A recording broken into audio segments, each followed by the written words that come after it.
ani munu ma yan sɔrɔ ni o bɛna laseli sɔrɔ wagati nataw kɔnɔna na an bɛ ala deli masa taala ko bɛ sankolo kɔnɔ an b'a ɲini e ala fɛ ala kisi kɛ ka taa a kelen kelenna bɛɛ lajɛlen ma minnu bɛna laseli ni sɔrɔ ka taa ɲɛ o b'a sɔrɔ peut-être an yɛrɛ dɔw sara o bɛ salamun alaikum nin mɛn an kan bɛ olu yɛrɛ de ma fana ka kisi sɔrɔ ka bɔ ala yɔrɔ o kisi ni mɛlɛkɛw bɛ o kisi de baro bɔ adamadenw ye arijanaw kɔnɔna na a ko ni mɔgɔw bɛ don arijana kɔnɔna na mɛlɛkɛ ninnu bɛ ran jɔ o bɛ to k'a fɔ ko kisi bɛ aw ye kisi bɛ aw ye kisi bɛ aw ye ɲani mun kɛ dugumakolo sanfɛ a ye tɔɔrɔ mun sɔrɔ dugumakolo sanfɛ ala ka kuma batotɔla a ye mangoya mun sɔrɔ a ye kuma goma mun mɛn aw tulo la nin bɛɛ kosɔn bi kisi bɛ aw ye kisi bɛ aw ye bon o kisi a ma sɔrɔ dɔ wɛrɛ fɛ a sɔrɔla ala ka kuma de senfɛ ala ka kuma in de ye kisi ye mais ala ka kuma nin n'i y'a minɛ a tasumalama de don o de kosɔn a b'a fɔ ala kira ɲɛna alikuran sura 19 aya 71 a ko maa si tɛ aw la maa de tɛ aw la dɛ maa yɛrɛ de tɛ aw la ka taa kiraw la bɛɛ maa si tɛ yen f'i ka tɛmɛ jahanama fɛ walasa i ka arijana sɔrɔ wa in minkum illa wariduha kana ala rahmani hatman maqdiyan Bon, ako ça c'est un décret immuable. Ko ninti wuli de. Kuma de don ate wuli quoi avec kitabu kono a sɛbɛnnen bɛ tan bɛɛ bɛ tɛmɛ jahanama fɛ walasa i ka arijana sɔrɔ. Yala an bɛ taa su arijana de kɔnɔ ka tɛmɛ de wa subhanallah jahanama kɔnɔ sa kɛ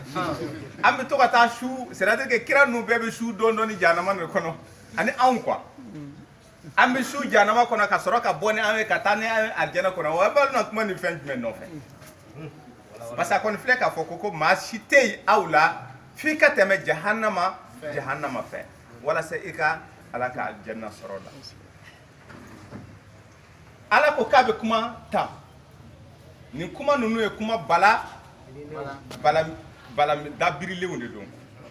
a y'o de fɔ ala kɛra ɲɛna Kurani sura 3 suratul Ali Imran aya 7 a ko ala bɛ ne Allah bɛ kuma gafe nin kɔnɔna na Kurani ni ne bɛ kuma a kɔnɔ ni ne bɛ kuma a kɔnɔna na ko Kurani ni fan dɔ ni o bɛ wele ko base volume 1 a bɛ comme i n'a fɔ volume 1 volume 2 Kurani ye partie 2 ye. N'i ye Kurana ta i b'a cɛ tigɛ 2 ye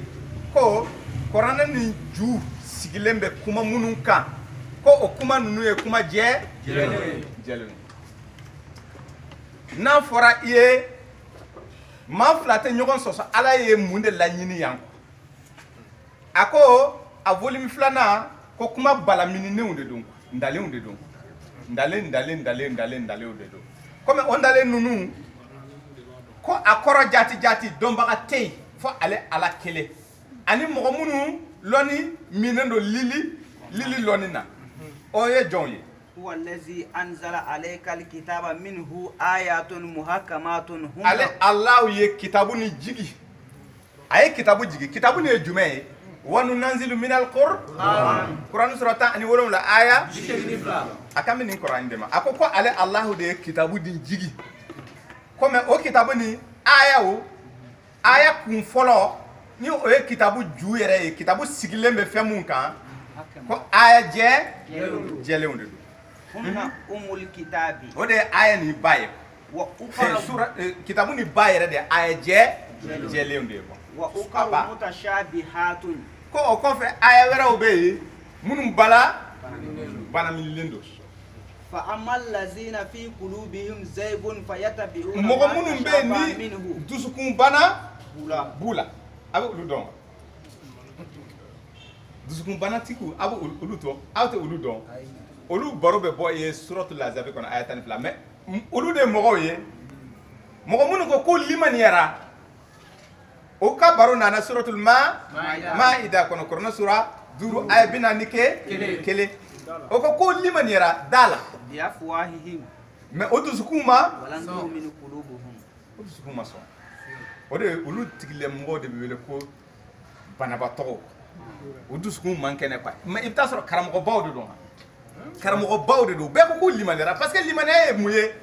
wallazina yu'minuna bima unzila ilayka wa ma unzila min qablika وبالآخرة هم يوقنون. سورة البقرة آية 9. Kurani sura 2 aya 9. Ibi ma jɔ dɔɔni dɛ. Nin ye don ka ye an ma tile jate bɔ an bɛ ka mɔgɔ min.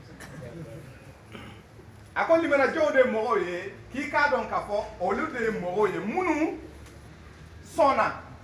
ka u ka limaniya sigi gafe de kan gafe mun jiginna ka bɔ Alahu de fɛ. O kɔfɛ o b'u ka limaniya sigi gafe kan gafe minnu jiginna ka kɔn o gafe ye jumɛn de jiginna ka kɔn. wa anzala tawrata wal injila. a bɛ Kurani sura jumɛn. Kurani sura 7 aya 7. a ko alaykal kitaba bil haqqi. kitabu jiginna e Muhamadu kan ni tiɲɛ ye. musaddiqan lima bayna yadayhi. Kurani nana ka fɛn de tiɲɛtigiya mun tun bɛ yen aw bolokɔrɔ ka kɔn. wa anzala tawrata wal injila. ne Alahu tun ye kitabu dɔ jigi ka kɔn e t'a nin ɲɛ o ye jumɛn ye ko Tawrata tun jiginna ka kɔn i t'a ɲɛ Injila fana tun jiginna ka kɔn i t'a ɲɛ. ko a b'o de fɔ a la Kurani sura 2 aya 9 Bakara a ko limaniyajɔnw de ye mɔgɔw ye minnu y'u ka limaniya sigi kitabu kan mun jiginna ka bɔ Ala fɛ k'a di Muhamadu ma n'i m'o faamu tan a b'a fɔ muhamadu yɛrɛ a bɛ sura dɔ ta ko suratul muhammadu aya 2 a ko ne ala ye kitabu mun jigi ala kira kan k'a bɔra ala yɛrɛ de fɛ a bɔra ne ala fɛ mais o kitabu nin ye tiɲɛ ye o kitabu 2 tɛ Bukari ma jigi ala kira kan Muslim ka kitabu a ma jigi ala kira kan lagadari mun bɛ karamɔgɔbaw bolo a ma jigi ala kira kan Muwatta Maliki a ma jigi Najul Balaga iranien ninnu Usulul Kefi a ma jigi ala kira kan Nurul Akwani a ma jigi ala kira kan Allahu Akbar hey an ka tiɲɛ fɔ ɲɔgɔn ɲɛna tiɲɛ ye tiɲɛ de tiɲɛ tɛ fila ye n'a y'i ja e bɛ tiɲɛ ni minɛ n'a y'i ja kana tiɲɛ ni minɛ nka mun ye tiɲɛ ye o de ye tiɲɛ ye kitabu filatigi tun tɛ Muhamadu ye Muhamadu ma ninnu si dɔn a m'u fa dɔn a m'u ba dɔn a m'u mɔkɛ dɔn u ma jɛ u yɛrɛ m'a dɔn bon kitabu e ka limaniya sigilen bɛ Bukari de kan e ye o ye alhamdulilahi rabbil alamin ani ibn Abbas ka minɛna ka bɔ Abbas yɔrɔ a bɛ o de fɔ la a ka limaniya sigilen bɛ o de kan a ko ko olu tɛ limaniya jɔnw ye dɛ limaniya jɔn de ye mɔgɔw ye minnu limaniyalen don ala ka kitabu jiginen na o bɛ tila ka limaniya ni kitabu ye minnu kɔnna a ɲɛ maintenant a b'o kitabu de baro bɔ ala kira ɲɛna k'i k'a dɔn k'a fɔ kɔrɔna nin ye volume 2 de ye volume fɔlɔ a ye jɛlenw de don o de ye kɔrɔna ba ye ko volume 2nan o ye a ye banaminenw de ye komi mɔgɔ dɔw de bɛ yen minnu dusukun man kɛnɛ o mɔgɔw tɛ dɔwɛrɛ ye minnu ko u sɔnna ala ye ala e ye tiɲɛ ye Muhamadu e ye tiɲɛ ye mais e n'i ka ciden ka kitabu nin tɛ o tɛ wa an tɛ awalam yakfihim anna anzalna alayka alkitaba yutla alayhim Quran sura muka ani kononton aya 51 suratul ankabuti ay ñingal de kay ala yara de ka ñingal ko yalla ma adama dewu kitabu mu bor ala fe ni o ye Qur'anu ni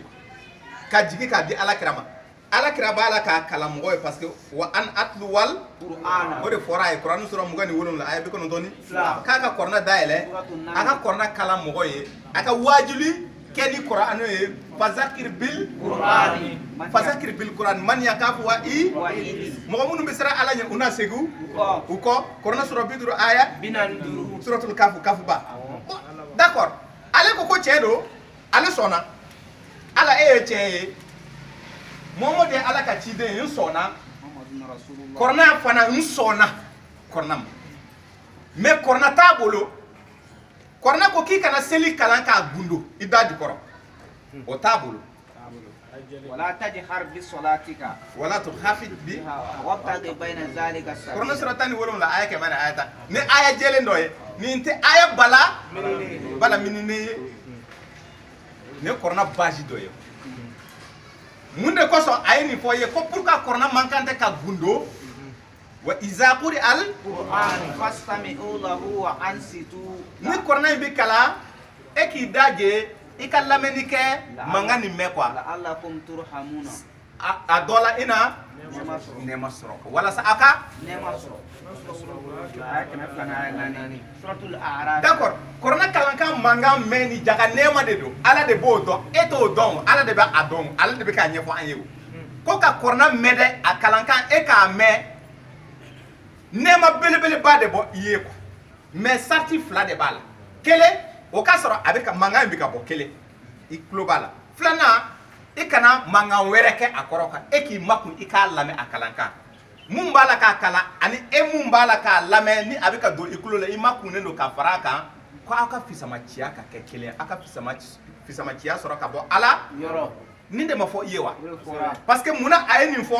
Quran sura tan ani wolom la Israël ay bisabani wo woro wala taqfu ma laysa laka bihi ilmun ka awbe mu mais ne ala be aw nyinga awbe mu ye inna sam'a wal ne basara ala bɛ aw ɲininka aw bɛ mun miiri aw dusukun na ne ala bɛ aw ɲininka bari sabuda hali ni aw donna birifini kɔnɔna na kuranɛ sura 11 aya 5 ka fɛn dɔ miiri i dusukun na ko a ma kɛ ne alahu ɲɛnama aw bɛna ɲininka nin bɛɛ lajɛlen kelen kelen na bɛɛ lajɛlen kan ulaika kana anhu mas'ula n'o ye tiɲɛ ye o dun ye tiɲɛ ye bɔn sisan e ma mun mɛn ala b'i ɲininka a la wa e ma mun ye ala b'i ɲininka a la wa e ma fɛn mun miiri ala b'i ɲininka a la wa ko bɔn sisan ale alahu fɛ ne de b'a dɔn aw t'a dɔn aw ka kɔrɔna mankan mɛn aw tulo la ko o ɲɔgɔn nɛɛma tɛ yen hali i ka taa ɲininka o la o da ka di la mɛ alimamukɛ a ko k'a sɔnna ala ye ali man yɛrɛ ni ala ye ale de ko ten a ko k'a sɔnna muhamadu ye a ko k'a sɔnna kur'anu fana ye mɛ kɔrɔna m'a wasa kɔ a ye kɔrɔna bila i n'a fɔ ala kira yɛrɛ y'a fɔ cogo min wa qala rasulu ya rabbi inna qaumi itakazu hadha alqur'ana mahjuran suratul furqan kɔrɔna sura 25 aya 30 ko ale ka manto mɔgɔw tɛ wa kira de bɛ ka yi adressé a tigi la a ko ya ne tigi ala n ka manto mɔgɔw ninnu tɛ wa minnu ko muhamadu muhamadu muhamadu muhamadu u ye o ye muhamadu hali sisan u bɔra a mawludu la a tɔ bɛ kɛ fo san wɛrɛ bon o mɔgɔw jaati dɛ kira ko kɔrɔna t'u bolo ko ye kɔrɔna bila ka kɛ bolo kɔfɛtɔ fɛn ye mais mun de b'u bolo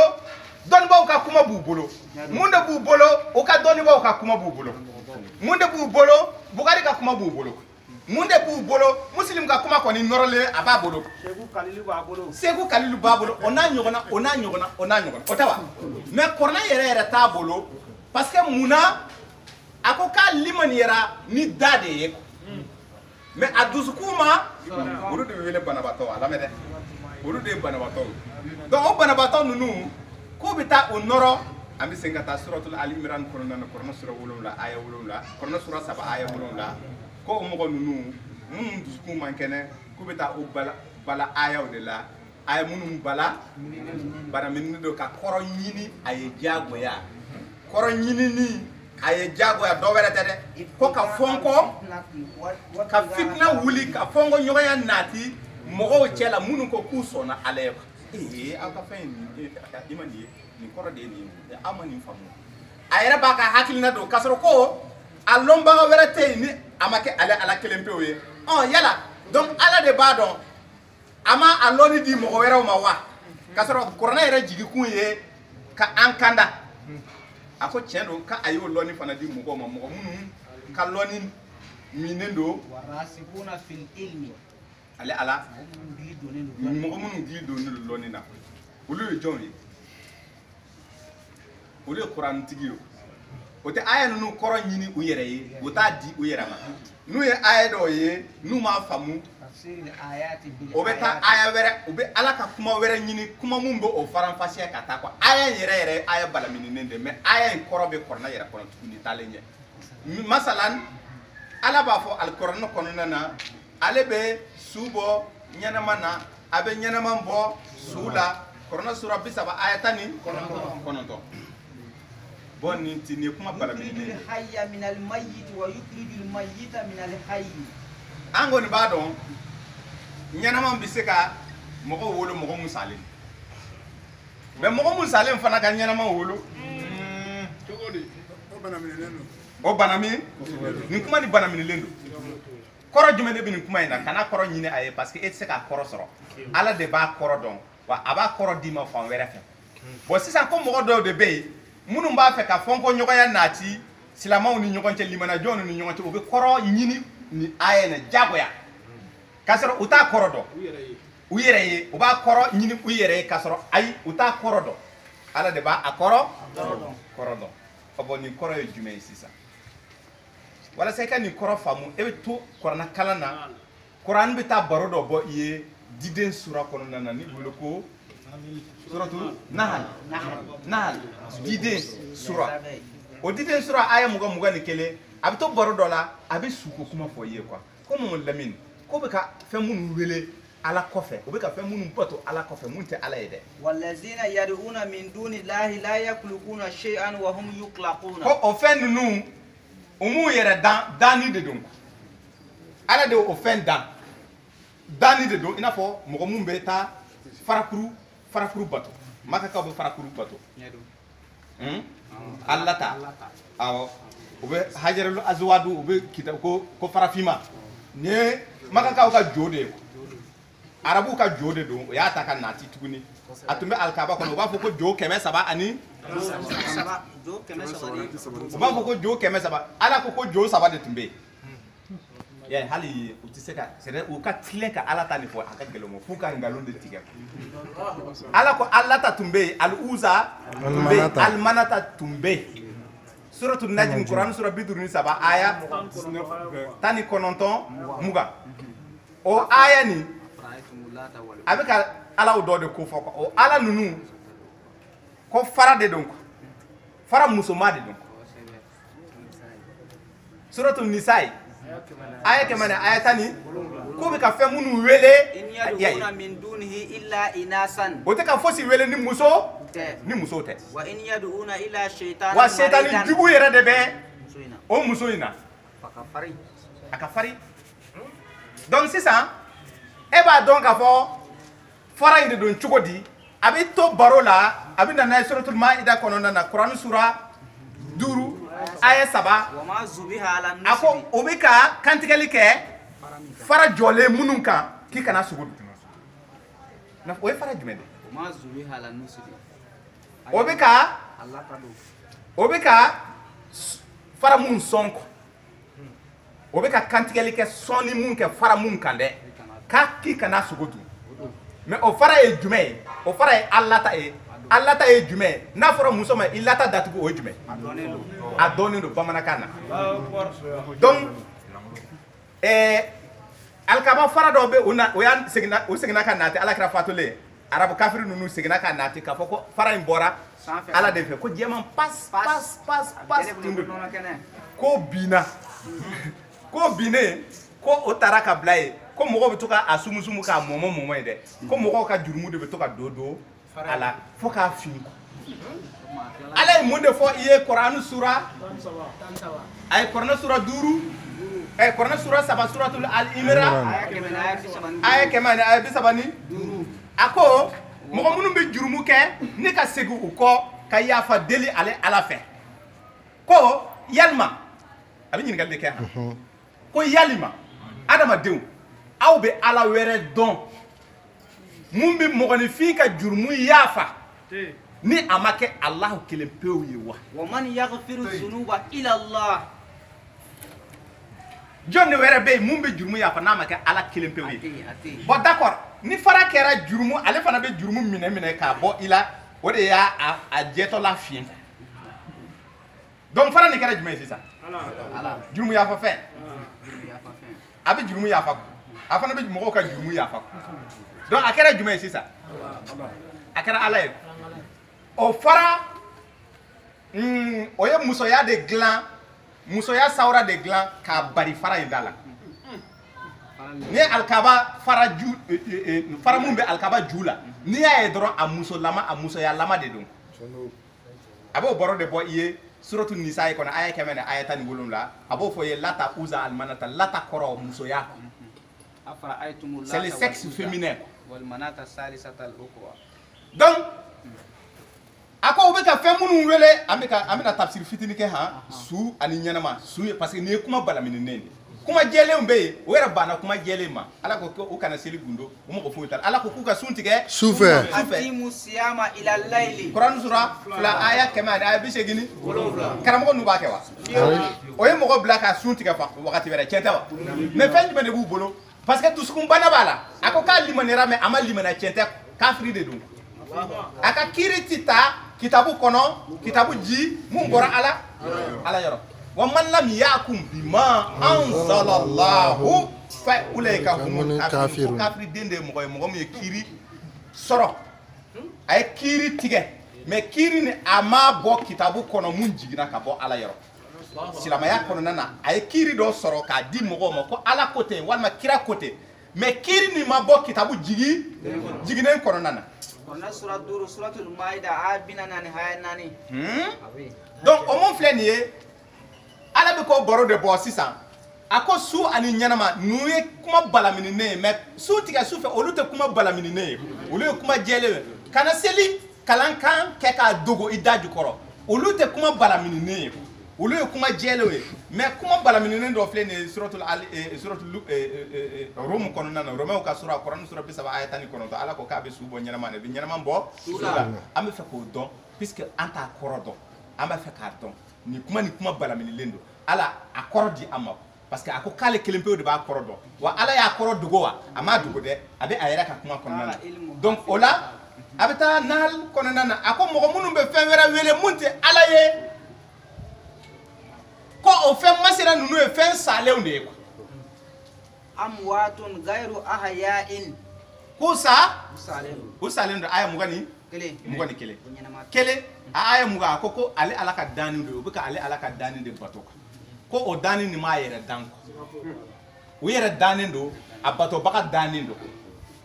e mun sonsorilen don fara kunna ni i bɛ ka sɛ kantigɛ a kan dɛ ko fara ni ale Ala ka danni de quoi wa e yɛrɛ ye ale Ala ka danni de mais n'a aya 21 a b'a f'i ye ko fara ni salen don wa a yɛrɛ tigilamɔgɔ yɛrɛ salen don ka fara in kan k'a t'a dɔn a bɛ kunu tuma min na ja su ko su bɛ bɔ ɲɛnama na a kan tɛ mɔgɔ mun ni buruna ka bɔ a y'a cɛ ka taa n'a ye kaburu kɔnɔna na a kan tɛ olu su ma mɔgɔ mun tɛ Ala ko la u bɛ wele su kɔ bon d'accord Kuranɛ sura 8 suratul Anfal aya 24 ko Ala kira ka mɔgɔw wele ne Ala ye Ala kira bila a ka mɔgɔw wele ye dɛ a ka mɔgɔw wele ka taa n'u ye min ka taa n'u ye ka na n'u ye kitabu la Kur'anu na kitabu mun bɛ ɲɛnamaya banbali di u ma ya ayyuhallazina amanu istajibu lillahi wa lirasuli ay Ala ka wele jaabi anaka parce que Ala ye kiraw de bila ka mɔgɔw wele ka na a yɛrɛ ma donc Ala kira ka wele kan k'o jaabi iza da'akum lima yuhyikum mun kosɔn a ka ɲɛnamaya banbali di aw ma la vie éternelle bon a fɔra ko kira ma sura 42 aya 15 k'a ka mɔgɔw wele ka na kɔrɔna ma a yɛrɛ k'i tilen kɔrɔna mɔgɔw wele nin cogoya la mɔgɔw wele ka na kɔrɔna ma e yɛrɛ ka kɔrɔna kɔnɔ kuma minɛ k'i tilen bon mɔgɔ mun bɛ kɔrɔna Ala ka kuma sɔrɔ ni Ala ka kuma b'u bolo olu de bɛ wele ɲɛnama o de bɛ wele ɲɛnamaya banbali olu de bɛ wele ɲɛnama donc sisan an ye su dɔn an ye ɲɛnama dɔn su de ye mɔgɔ ye mɔgɔ min tɛ Ala ko la a bɛ jo de bato a tɛ Ala bato olu tɛ wele kafiri dɛ olu ye su de quoi parce que ale ma kunu yɛrɛ kuma tɛ k'a fɔ k'a kɛra kafiri ye kafiri de ye mɔgɔ ye mɔgɔ min ye Ala ko nin ɲɛdɔn k'a ban a la a bɛ kiiri di mɔgɔw ma k'a bɔ kitabu wɛrɛw kɔnɔ karamɔgɔba ninnu de ye kafiri ye olu tɛ su ye dɛ olu fana bɔra suya la mais olu nana Ala kalan tuma min na parce que Ala y'o de fɔ u ye Kuranɛ sura 9 aya 100 aya 20 ani aya 2 ko yalima muminu bɛɛ man kan tɛ k'u ka dugu bila muminu bɛɛ k'a fɔ ko aw bɛɛ Bamakɔkaw bɛɛ aw bɔ Bamakɔ a ye taa Ala ka kuma kalan misali de don comme misira ko nin ka di ani Maka aw bɛɛ ka bɔ Maka yan Bamakɔ a ka taa Maka walima a ka taa Kuwait walima a ka taa Maroc parce que u bɛ to ka an ka alimamubɔw bila ka taa Maroc u bɛ kalan kɛ ko bon Bamakɔkaw bɛɛ man kan tɛ ka Bamakɔ bila ka taa yen quoi ko a ye mɔgɔ dɔw ta aw cɛ la olu ka taa Ala ko diinɛ Ala ka diinɛ kalan k'a ɲɛdɔn u ka segin ka na aw kalan Ala ka diinɛ na mun kosɔn aw ka gardiw quoi c'est-à-dire a bɛ fɔ cogo di aw k'aw labɛn ka kiyama kɔnɔ quoi i bɛ se ka labɛn mun ta Ala ta in mɛn fɔlɔ kiyama ɲɛsigi wala k'i ka kiyama ɲɛsigi i ka Ala ta in mɛn i ka kiyama ta ɲɛsigi maintenant sisan mɔgɔ minnu bilara ka taa diinɛ kalan olu de tɛ duguturuba ninnu ye bon duguturuba ninnu k'u taara diinɛ de kalan mais u seginnen ka na duguturu ninnu tɛ ka kɔrɔna fɔ an ye ni u wulila dɔrɔn u b'a fɔ alhamdulilahi rabbil alamin malikiya ka taa sira la walma safiya ka o bɛ se ka alimamiba naani dɔw ka kuma dɔw fɔ mais i b'o ɲininka yala kira yɛrɛ tun bɛ alimamu naani ninnu a tun bɛ jɔn de kɔ a tun tugulen bɛ jɔn kelen ka taasira kɔnɔ parce que muhamadu ma tugu alimamiba naani ni o kɛra naani sira naani parce que o fɔra ɲɔgɔn kɔ de o parce que o yɛrɛ b'a fɔ ko alimamiba maliki ka riwaya la maliki nana n'a ye tan mais shafi ka riwaya la shafi nana n'a ye tan u ma bɛn kelen kan alimamiba o de y'u kɛ naani bon kira tun bɛ jɔn kelen ka taasira kɔnɔ parce que ni naani tɛ se ka kɛ tiɲɛ ye an k'o bɛɛ to yen kira tɛ se ka tugu u kɔ parce que kira t'u dɔn olu ma ci an ma olu nana kira de kɔ kira ma tugu u kɔ bon e dun bɛ alimamiba dɔ ka sira de mais muhamadu yɛrɛ ka sira ye jumɛn a b'o fɔ i ye kurani sura 12 aya 100 ani aya 8 a ko ne alahu ka sira filɛ nin ye ne muhamadu ka taasira de filɛ nin ye o ye kurani hazihi sabili ad'u ila allah ala basiratin a ko wa man itabani ko ne muhamadu tugun tɛ dɔ wɛrɛ kɔ dɛ n tugun bɛ nin de kɔ ani mɔgɔ minnu ko o kɛra limaniya jɔnw ye ka fara ne muhamadu kan u ka taasira de ye kurani ye muminidenw ya ayuhan nabi mais e ka taasira tun tɛ kurani ye wa man itabaka minal mu'minina e ka taasira ye malikiya ye donc mɔgɔ minnu taara ala ko ni kalan ka sen ka na ka fɛn wɛrɛ fɔ mɔgɔ olu de bɛ wele kafiri maintenant dɔw ni mɔgɔ minnu sigilen bɛ a ka jo kunna olu bɛ wele su parce que olu ma kunu fɔlɔ wa k'u to u ka kunu wagati dɔn a bɛ se ka to ten a bɛ sa quoi n'a sara ten su kɛra su ye voilà laissez les morts ensevelir les morts Nabila Isa kalanden dɔ tun b'a kɔfɛ mun de kɔfɛ i bɛ taa n'a ye nin Nabila Isa kalanden dɔ tun b'a kɔ a tubira ka tugu a kɔ o bɛna taa dawa la u bɛ taa ala ko kuma fɔ kɔ maintenant o wagati kelen bɛnna ni a ka saabi kɛ ni a fa fatulen a y'i kanto Nabila Isa ma a ko Nabi Isa ko la i bɛ ne kɔnɔ dɛ n fa jana n bɛna taa a su ni an tilara a su donni na o la an bɛ sira tagama ka taa an bɛ sira tagama ka taa Nabila Isa y'i kanto saabi kɛ in ma a ko na ka taa to ko i fa ye su de ye ko a jɛɲɔgɔn tɔ ninnu fana ye su de ye minnu tora olu b'a su don 8:22 Luc chapitre 9 aya 60 a bɛ se ka kɛ a bɛ ka nin kuma mɛn dɛ ko i ka cɛkɔrɔba mun sara dɛ a terikɛ minnu bɛ yen ni ɲɛnamaw de don mais suw de don u bɛna su don su bɛna su don donc mɔgɔ mun tɛ ala ko la o de bɛ wele su kan o de bɛ wele su ɲɛnama o de ye mɔgɔ mun bɛ ala dɔn donc ala bɛ ɲɛnama bɔ su la a bɛ su bɔ ɲɛnama na a bɛ sin ka taa kurani kɔnɔna na dɔrɔn kɔnɔna sura 6 aya 74 75 a bɛ sin k'o kuma dɔ fɔ i ye ko yalama i ma azara ko mɛn wa ko azara tun kɛra fɛn wɛrɛ batola ye su tun de don a tun bɛ jow de bato mais jɔn de bɔra a la Ibrahima de kira Ibrahima de bɔra a la ala teri Ibrahima Kuran sura 4 aya 125 a bɛ wele ala teri bon o ala terikɛ de filɛ nin ye ni o bɛ wele Ibrahima ale bɔra josɔnna de la josɔnna de ye su de ye mais su ye ɲɛnama parce que Ibrahima ye ala teri ye a kɛra ɲɛnama ye donc ɲɛnama filɛ ka bɔ su la a filɛ nin ye a kɔrɔ de filɛ nin ye maintenant su bɛ bɔ ɲɛnama na cogo di a b'o misali kelen d'i ma Nuhu kibara tun ka ko la Kuran sura 11 aya 45 ka jigin 42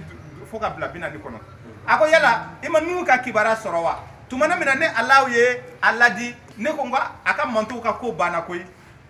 n bɛna o bɛɛ halaki mais bateau dɔ dilan bateau nin bɛna o halaki ni ji de ye quoi bateau dilan minnu bɛna don bateau kɔnɔ olu de bɛna kɛ mɔgɔ kisilenw ye tumana min na kira mɔgɔ ni bato ni dilan a ko i b'i ka denbaya ladon tuma min na bala wulila quoi kuma la surunya na a y'a ka denbaya bɛɛ ladon a denkɛ kelen y'i pan k'i jɔ ko bɔn a ko ne tɛ don a ko ko petit ko fiston a b'a wele fiston fiston de tɛ wa ko fiston ya bunayya o de tɛ yan ya bunayya ko fiston ko a ye m'a faamu dɛ ko foyi tɛ to yen fɛn bɛɛ bɛ halaki petit ko non o kuma tɛ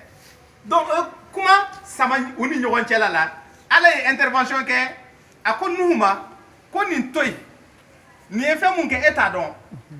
maa ɲɛnama tɛ nin ye wa kana ne wele maa kolonw ka kibaruya kunkanko la nin tɛ e dɔ ye koyi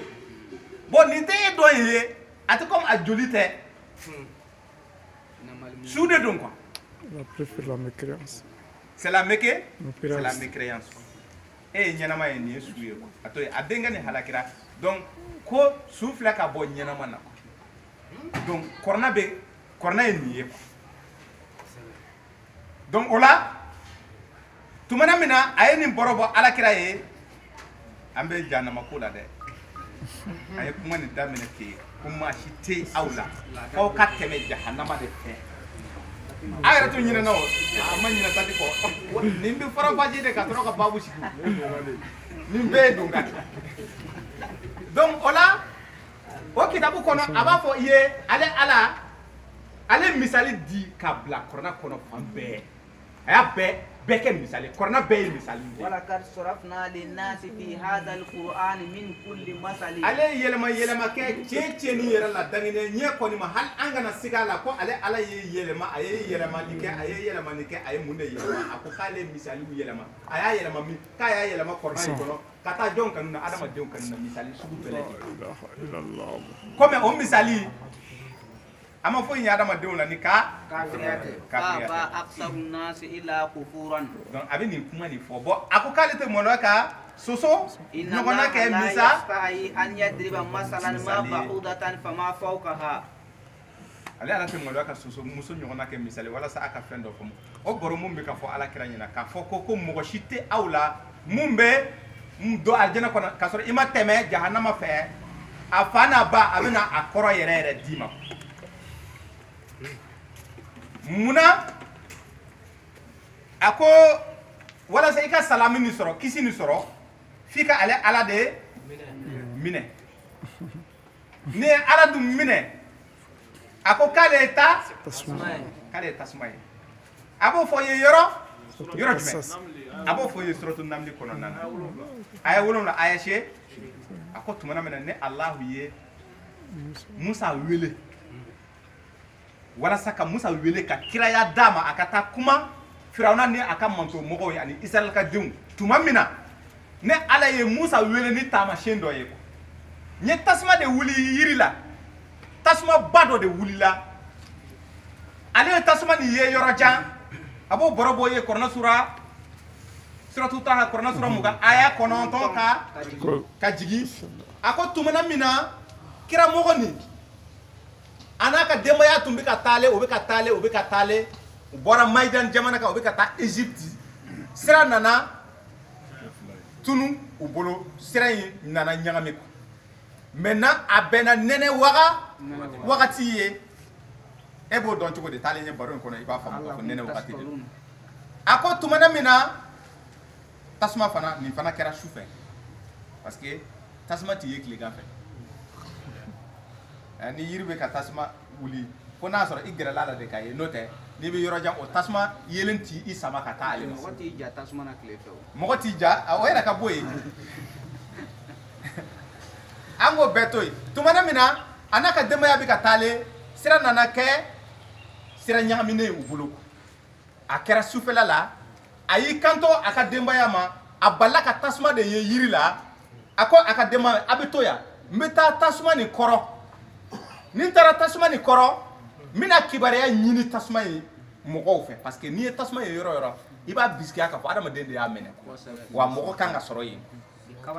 donc o la suratu Taha aya 10 aya 9 ka jigin suratu Taha Kuran sura 20 aya 9 ka jigin ko tumana min na kiramɔgɔ ni sɛnsɛnra ka taa se avec ka gɛrɛ yelen ba kɔni bɛ yen mais a ɲɛ tɛ mɔgɔ la yelen ni kɛrɛfɛ a ko a ka denbaya ma k'a bɛ taa kibaruya ɲini ye sira kibaruya kunkanko la mais ni olu fana kɛra mɔgɔ ye minnu tɛ sira dɔn o la a bɛ na ni tasuma mɔɲɔ dɔ ye k'a d'u ma walasa u k'u ka nɛnɛ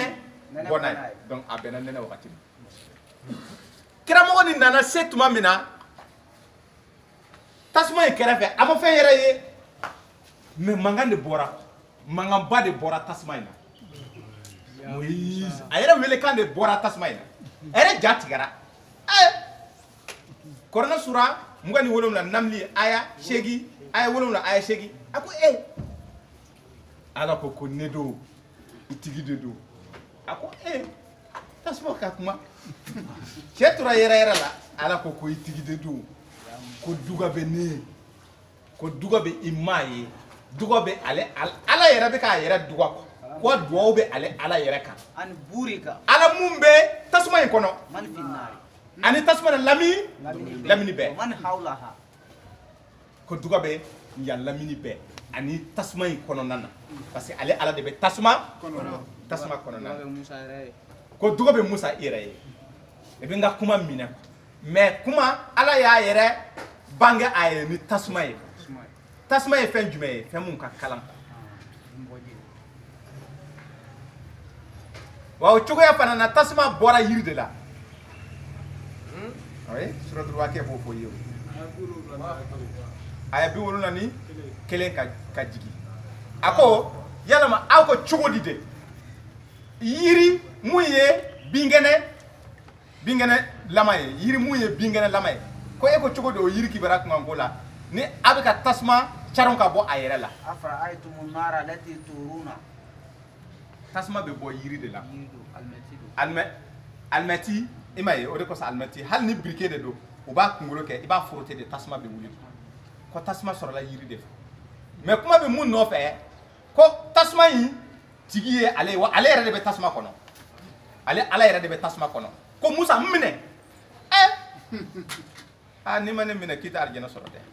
ko ahan mais n'i ye ne minɛ ne ye tasuma de ye Musa ne ka kalan n'i ye Ala minɛ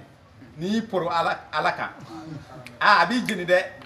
mais an ka kalanfa Bamusa ka kuma de don ko a bɛ komi sisan i bɛ ka ji de tigɛ ba de tigɛ n'a ye n'i sera ba fan dɔ in na ko tasuma b'i mago ɲɛ mais n'a kalayara bolo n'i y'a bila a bɛ ji kɔnɔ a bɛ sa ni tigɛra n'a ye a b'i mago ɲɛ donc ko maa si tɛ taa Ala ka arijɛnɛ kɔnɔ f'i ka tɛmɛ tasuma de fɛ a bɛ ka nkalon de gosi jahanama ko tɛ k'a fɔ k'a bɛ aw ladon jahanama kɔnɔ k'a dɔn non o ko tɛ o jahanama ko tɛ o de kosɔn a bɛ Alakira min kɔrɔ ko gɛlɛya de don n'i ye Ala minɛ gɛlɛya de bɛ i kan gɛlɛya tɛ dɔwɛrɛ i b'i paro i yɛrɛ ka ni sago fɛn mun ka di ni ye quoi i b'i paro o kan i b'i yɛrɛ paro a kan i bɛ kuma goma mɛn Kuran sura 7 aya 186 i bɛ kuma goma mɛn ka bɔ mɔgɔw fɛ mɔgɔ minnu ma limaniya Ala ko la u b'aw da gosi u bɛ kuma kolon fɔ miirilasirila ninnu lajɛ bani jɔn de nin delila ka nin ye diinɛ kura de ye ka seli kalankan kɛ ka bange tilegan dere an ma nin ye ka seliji ta i ma tulo ko i ma est-ce que ni naga kan dama kafiru de y'aw ye an ka alimamuba an ka dɔnniba an ka waliyuba ninnu si ma nin fɔ an ye i y'a ye ale ka waliyuba de ye Ala ye k'a sɔrɔ aya de bɛ ka d'a ma a bannen don aya la donc o gɛlɛyaw a b'o baro de fɔ ka Alakira ɲɛna quoi o gɛlɛya pour que i k'a dɔn k'a fɔ a kan bɛ o de ma k'o ye tasuma ye a bɛ baro dɔ bɔ Alakira ye yafa sura kɔnɔna na suratul Gafir a aya 46 46 a bɛ baro dɔ kɛ a ko a aya 46 a ko yalama i ma Firawuna a n'a ka jamaatu ka kibaruya sɔrɔ wa ko ni Alahu y'u lajaba sɔgɔma ni wula tasuma na mais ko o wagati kelen a aya 45 ne ye o tasuma lajaba Musa n'a ka jamakulu tanga ka bɔ o tasuma lajaba ma mais tasuma jumɛn de don gɛlɛya don tasuma in n'i m'a faamu i bɛ taa o faamu Kuranɛ sura 7 de kɔnɔna na aya 137 a ye 130 fila walima 33 ka jigi i b'a ye k'an y'u lajaba ni balo dɛsɛ ye an y'u lajaba ni a fɔ cogo di dɔn an y'u lajaba ni tori a b'o fɛn fɔ a bɛ garangaw sɔgɔma ni wula donc ala diɲɛ don o don comme o wagati kelen o tasuma dɛ ne ye Israël ka denw kisi ka bɔ o tasuma ma o tasuma in tɛ tasuma mun bɛ mɛnɛ ni an bɛ an ka te sigi n'a ye a kan tɛ o ma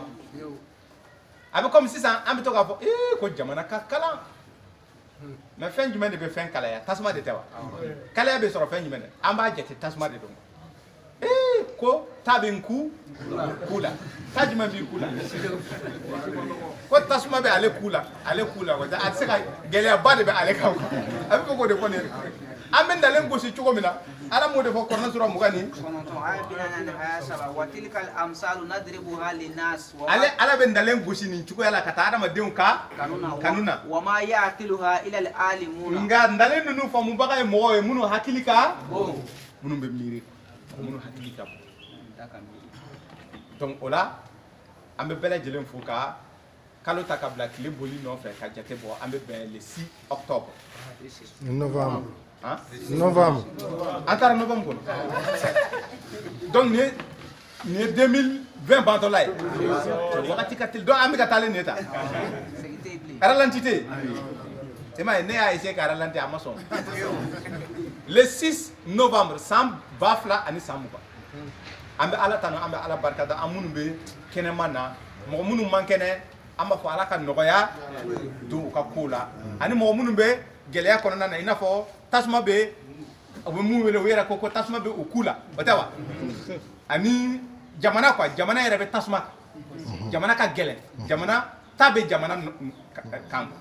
o ta ni ala ka wuli an balimakɛ o ta ni ala ka wuli ala ka tasuma faga gɛlɛyaba de bɛ mali la quoi bon o gɛlɛya o de ye lajabaw ye san joli ɲinan ye san joli a cayara dɛ bon a ko k'a ye firawuna ka mɔgɔw lajaba san caman gɛlɛyaw la des années de 17 gɛlɛya ka san tugu a bɛɛ gɛlɛya a ye nin kɛ misira jamana kan tumana min na firawuna mun bɛ wele ko non Ramsès de tɛ firawuna mun bɛ wele Yusuf kira Yusufa ye firawuna de ye firawuna kɔrɔ président quoi masa olu ye firawuna kɛ mɔgɔ kelen a ye masa misira masakɛw de bɛ wele firawuna Yusufa ye misira masakɛya kɛ ale ye san 7 tugura fo mɔgɔ wɛrɛw bɔra yɔrɔ jan caman ka na balo ɲini olu fɛ gɛlɛyaw san caman gɛlɛyaw ta de bɛ jamana kan ala k'o ta wuli an balimakɛ Modi ko an ka dugawu kɛ ale ye a ka garisɛgɛ ko la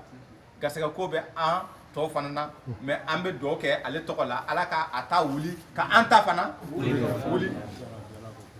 ka jamana ka gɛlɛya wuli jamana kan ka wuli ka bɔ jamana kan pewu ala ka balaw ni ban quoi balaw de ye tasuma ye gɛlɛyaw donc ala ta ni kɔni kana dugawu kɛ dɛ k'a fɔ n'i ye kɔrɔna minɛ ala kana na tasuma ni wuli i kan non ala yɛrɛ ko jagoya de don parce que f'i k'i ka ni dungo dɛrɛn quoi o ni dungo dɛrɛn ni ye kɛlɛ de ye parce que ni nin fana babu ka gɛlɛn dɛ n'an ko an bɛ nin babu kɛ tuma min na a ye ni dan a ye juguman ni ɲuman de bila ni kɔnɔ shetani bɛ an yɛrɛ de kɔnɔ ɲuman bɛ an na juguman bɛ an na ɲuman bɛ an yamaru ni mun ye ɲuman ye a bɛ mɔgɔ yamaru ɲumankɛ la ni mun bɛ i la ni o ye setani ye a bɛ e yamaru jugu Yusufa y'o de fɔ ko wama ubari'u nafsi ale ni de ale yamaru jumana inna nafsa la amaratu bisu ila ma rahma rabbi Quran sura alif kaji kaba ko de don dɛ a ko ni dɔ de bɛ ale la o de ye ale yamaru o de bɛ mɔgɔ yamaru juguman na setani bɛ mɔgɔ b'u yɛrɛ ɲininka ko setani ye danfɛn sugu jumɛn de don setani tɔgɔ yɛrɛ tɛ danfɛn ye quoi setani ça veut dire le mal. démon Donc o shetani bi se ka kɛ jinɛ ye Korana sura 50 tani sege aya 50 shetani bi se ka kɛ adamaden ye a bɛ segin a kan Korana sura 6 fana aya 100 ni aya 12 adamaden shetani bɛ yen jinɛ shetani bɛ yen maintenant shetani yɛrɛ de ye juguman ye jugumankɛla de welela shetani maintenant pour que e ka juguman kɛ fa ka na I kɔnɔ de donc o de kosɔn a ko shetani bɛ aw yɛrɛ la ɲuman bɛ aw la juguman bɛ aw la a ye adamaden ladɔnniya ɲuman ni juguman na surtout samsi aya 7 ka jigin donc kuma bɛ mun nɔfɛ voilà kuma bɛ fɛn mun nɔfɛ o de ye bani adama n'i ye Korana minɛ kana ala deli ko ala kana I don jahanama in kɔnɔ o jahanama a minɛni yɛrɛ de jahanama don nin ye I bi I ni dungɔ mun dɛrɛ I bi gɛlɛya minnu sɔrɔ a ko yalima adamadenw a yɛrɛ bɛ ɲininkali kɛ yan Korana sura 2 aya 114 ko yala ko mɔgɔw hakili la ko aw bɛ arijɛnɛ sɔrɔ ni da ye wa ko an limaniyara ko an bɛ se ka arijɛnɛ sɔrɔ ten ka sɔrɔ ale ala ma an kɔrɔbɔ I n'a fɔ ale ye kiraw ani u nɔfɛ mɔgɔw kɔrɔbɔ cogo min na fo wagati dɔ la olu yɛrɛ y'u yɛrɛ ɲininka ko nin bɛ ban wa ala ko alhamdulillah a ka examen passé aw passera examen comme an y'u lajarabi ni jumɛn ye an y'u lajarabi ni banaw ye ani sɔrɔ dɛsɛw ani o ɲɔgɔnna walima a bɛ sɔrɔ suru I kan k'i lajarabi a bɛ sɔrɔ ba d'i ma ka ala b'i sigi k'i lajɛ quoi I bɛ mun de kɛ wari in a dɔw bɛ n'u ye wari sɔrɔ dɔrɔn a tɔ bɛɛ o b'a kɛ sunguruba ta ye ani dɔlɔ ani o b'o nafolo de kɛ ka taa fantankɛ ka terrain daraki a la ka taa juges san quoi Korana sura 2 surtout Bakara to aya 100 aya 80 o bɛ taa wari di Korana yɛrɛ de bɛ ka nin fɔ wa k'u bɛ wari di juge ma walasa juges bɛ jo ja u bolo o jalaki kan walasa u ka fantanw ka nafolo dun kojugu la n'a fɔra lajarabi a façon ka ca dɛ a dɔ bɛ a bɛ se ka I kɛ mɔgɔ sɛbɛ ye a bɛ wari d'i ma e yɛrɛ sabalilen don wari kɔnɔ a bɛ se ka den dɔ d'i ma den ye balawu mɔgɔ de a bɛ e lajarabi ni den nin ye ani mun walima a bɛ muso dɔ d'i ma muso mun tɛ sɔn fiyewu ala y'o de fɔ Korana sura 64 aya 14 aya 15 ala ka a nɔgɔya kɛ an ye lajarabi mun bɛ na an ma an ka se ka o lajarabi dun donc n'an tɛmɛna o fɛ o de ye examen nin ye wa ko o ye wajibi ye o de ye jahanama nin ye o la ni an kununa dɔrɔn an bɛ sin ka tɛrɛ jahanama mɔgɔ ninnu bɛ yan fanfɛla la an bɛ an ka terrain ba dɔ sanfɛ surtout Zumar ka kɛ groupe parce que bɛɛ n'i ka groupe jahanamaden n'u ka groupe bɛ yan fɛ an ni kira ninnu shahidu ani kira ninnu ka groupe bɛ yan Korana sura 39 aya 67 o la an bɛ sin ka an ka seereyaw jɔ dɔrɔn ka taa don arijɛnɛ kɔnɔ an tɛ tɛmɛ jahanama yɛrɛ fɛ ani jahanama yɛrɛ tɛ ɲɔgɔn ya rabbi la ilaha illallah taqabbal minna ya rabbi la ilaha illallah la ilaha illallah la ilaha illallah la ilaha illallah la ilaha illallah Allahu akbar wala bi babu an b'a sigi a bɛ se ka kɛ a kuntala tɛ janya mais ni Koranatigi ko baro kuntala tɛ janya dɔrɔn a bɛ se ka heure 1 heure 2 ta wa o de fana y'a surunyalen ye koyi an bɛ a lajɛ 13h kɔni bɛ yen an bɛ heure 1 kɛ ni juma wɛrɛ ala y'o jira an na an bɛ o kɛ ɲininkali ye an bɛ olu kɛ ɲininkali ye voilà an bɛ ɲininkaliw labɛn ka juma nata don ma kɔnɔ n'a ye ala ja inshallah o la mawludu kɛra mawludu ni kuma caman fɔra a kɔnɔ dɛ karamɔgɔ girinna o ko ala kira muhammadun rasulullah sallallahu alaihi wasallam ale ka nali dɔw ko ko alhamdulillah dɔw ko ko ye bidaya ye o ye fan bɛɛ kɛ mankan o ye nin kɛlɛ fu de kɛlɛ fu dɔw ko ko bidaya de bidaya ko kura ko kira m'a kɛ ko nin université ko sɛbɛ ko tɛ dɔw ko ko foyi t'a la bon bɛɛ y'i ta fɔ mais problème ye mun ye an tɛna don o t'a la parce que a si tɛ dalu kan foyi laistum ala shay minnu ko kira nana an ma nisɔndiya olu yɛrɛ ka fisa olu ko ala kira nana an bɛ nisɔndiya o kɔni yɛrɛ kira ka nali kɔni nisɔndiya ko ye bashiran wa naziran maintenant o bɛ to ka taa bamuna di karamɔgɔ ma ko o ye ala kira ka bamuna cɛ o ye kulubaliya ko ye dɛ o donna saga faga la ko nin ye ala kira ka denkundi saga ye o ma ala kira kɛ bebeni dɔ ye sa kira ka ɲi koyi kira nin ye mɔgɔ ɲɛnamaba de ye parce que ale mun filɛ nin ye a hinɛ ka bon kosɛbɛ a dusukun ka maga kuran sura 3 aya 50 ani aya 9 ko ala kira ɲɔgɔn maa ɲuman tɛ yen a tɛ yen ne ala yɛrɛ de y'a dusukun dilan mɔgɔ min de don a ka hinɛ ka bon quoi n'a ye karamɔgɔ ninnu n'a dira o ma a b'a fɔ ko ala yafa karamɔgɔ ninnu ma yafa o ma a man jugu n'o tɛ est ce que mɔgɔ mun ka gɛlɛn dɔɔnin c'est à dire que bon ne kɔni tiɲɛna ne tɛ jɛni nin ye e bɛ na ne ka bamuna ko kuma ne tɔgɔ ma ko nin ye ne denkundi saga ye ko e b'o ninnu tɛ sɛbɛ ko ye ani bamuna vaccin u bɛ na ni vaccin ni fɛn ninnu san saba bɛ wolo kura ye ko di karamɔgɔw ma ko nin ye ala kira ka bonya a ka bamuna bonya ye jansa aa karamɔgɔkɛ nin ye impuliya ko ye dɛ est ce que b'a kalama karamɔgɔ ninnu ka nin dabila an tɛ parce que ala kira tɛ a yɛrɛ ka kɛlɛ kɛ o mɔgɔ minnu b'a nɔfɛ dɛ olu de kan k'a ka kɛlɛ kɛ bon an tɛ jɛn n'a ye dɛ karamɔgɔ ninnu ka nin mɛn n'an ye cɛ o cɛ ta e bɛ ka bamuna walima ko ala kira ka saga denkundi saga i kelen b'a dun fo i kɔnɔ bɛ fara saga nin an b'a dibi c'est à dire que ka mariner ka ɲɛ an b'a fɔ karamɔgɔkɛ i b'i sigi i bɛ nin bɛɛ dun e b'a fɔ ko ala kira ka denkundi saga de ye nin ye wa parce que o bɛ sarakati ko mun bɛ aw la o de bɛ ka aw bila nin na aw bɛ i bɛ nin dun fo i bɛ sa karamɔgɔ ninnu ye mawuludu bɛɛ kɛ ho hala ko ala kira ko tuma min na a garisɛgɛra a ba fɛ ko depuis kalo fɔlɔ ko nuhu nana kumaba in fɛ kiraw nana an fa adama nana kira ninnu nana i bɛ fo san kɔnɔtɔ u bɛ kira ninnu tɔgɔ ne yɛrɛ ye nin mɛn est ce que b'a kalama ne tun ma deli ka nin mɛn koyi ne ye nin mɛn don min na n banana de koyi a ye ne fari faga kosɛbɛ quoi adama de bɛ na ka bɔ a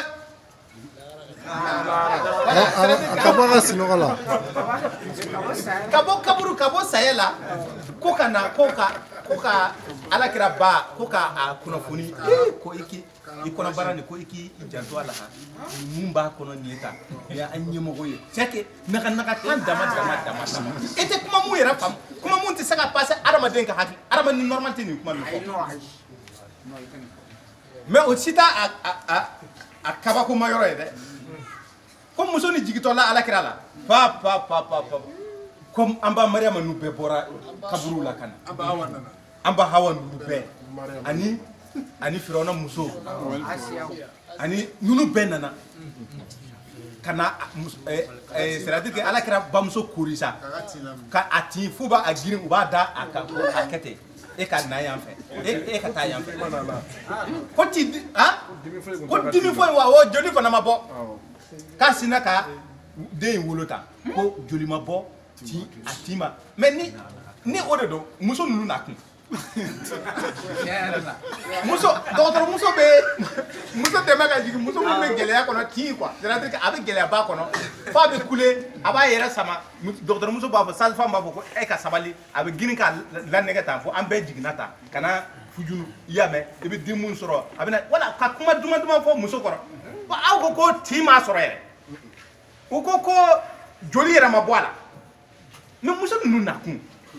o bɛ na jigin mun na tasuma ba dɔ tun mɛnɛnen don k'o sara ko o tasuma bon i b'a ye ni naga kan dama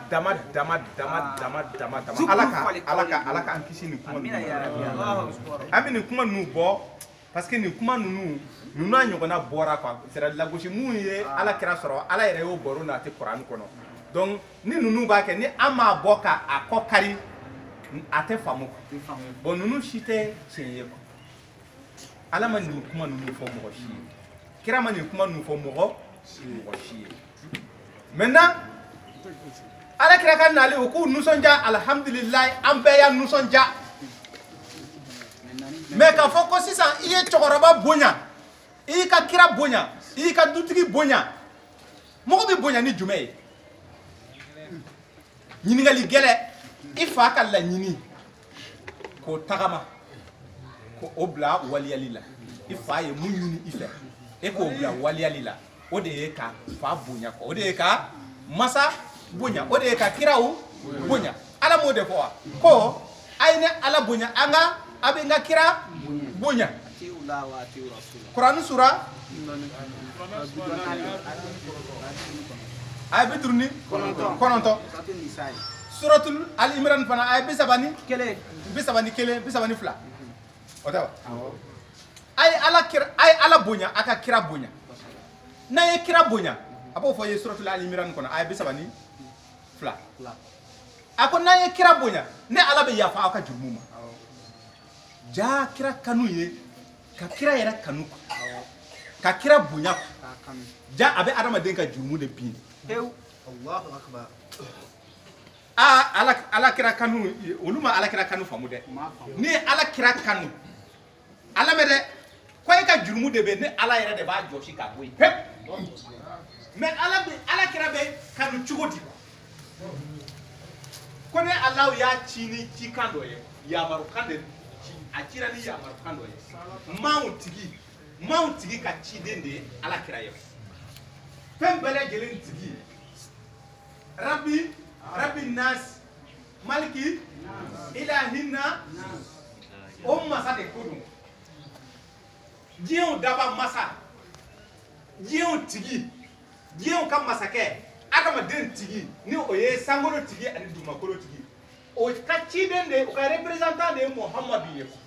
k'i ka o bonya n'i y'o bonya a b'o fɔ ye suratu nisa yi aya 8 ko n'i ye kira bonya maa o maa n'i ye kira bonya o de ye ala bonyali ye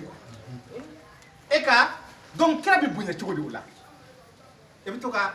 gɛrɛ a la ka to ka mɔmɔ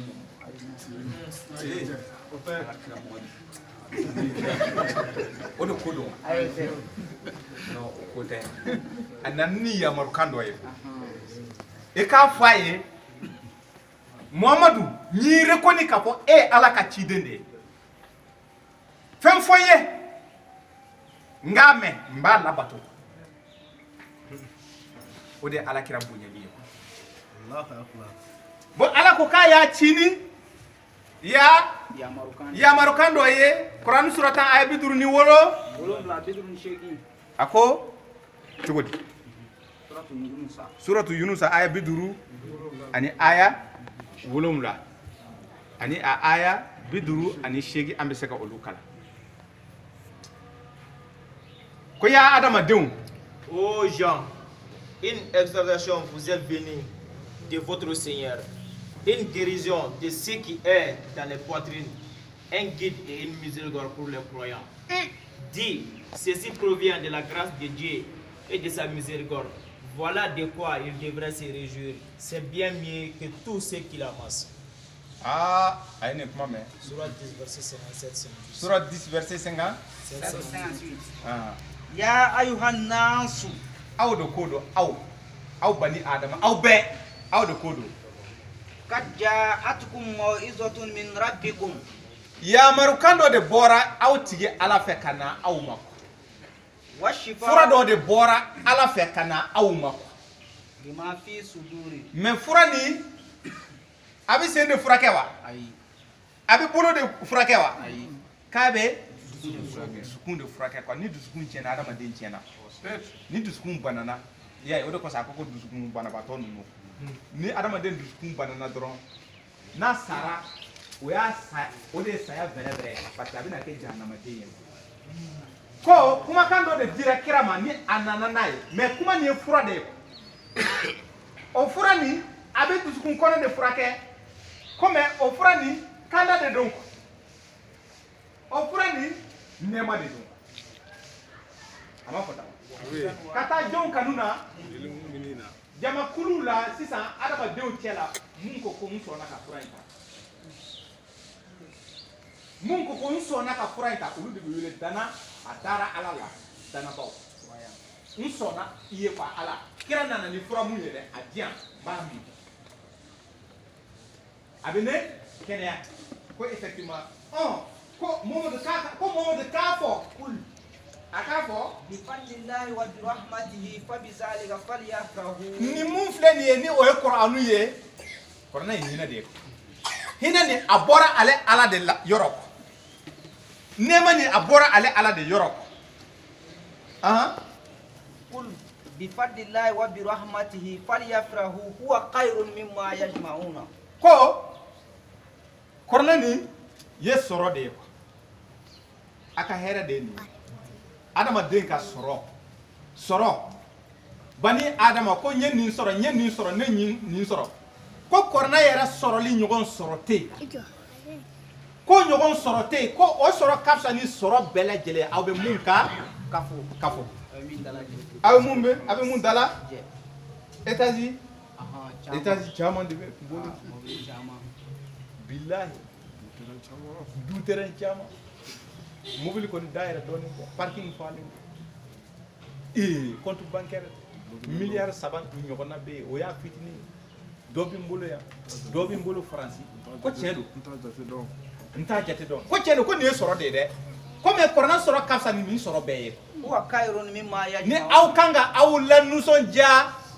ni fɛn ye ko de ye Kur'an mais jɔn de nana ni Kur'an ye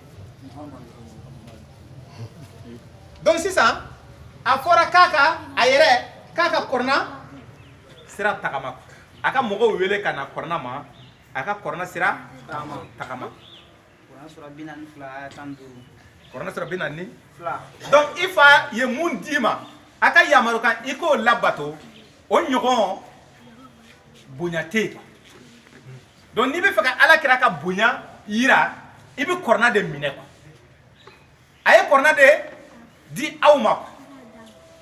k'aw ka Kur'ana de minɛ aw bɛ Kur'ana de dayɛlɛ ka Ala ka kuma kalan kira ka baro b'a kɔnɔ kira wɛrɛw ka baro b'a kɔnɔ sitani yɛrɛ ka baro b'a kɔnɔ maa ɲumanw ka baro b'a kɔnɔ Ala yɛrɛ ka baro b'a kɔnɔ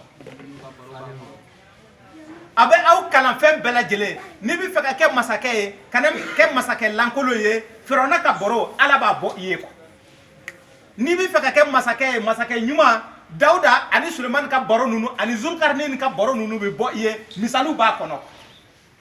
n'i bɛ fɛ ka Ala bato o barokanw bɛ yen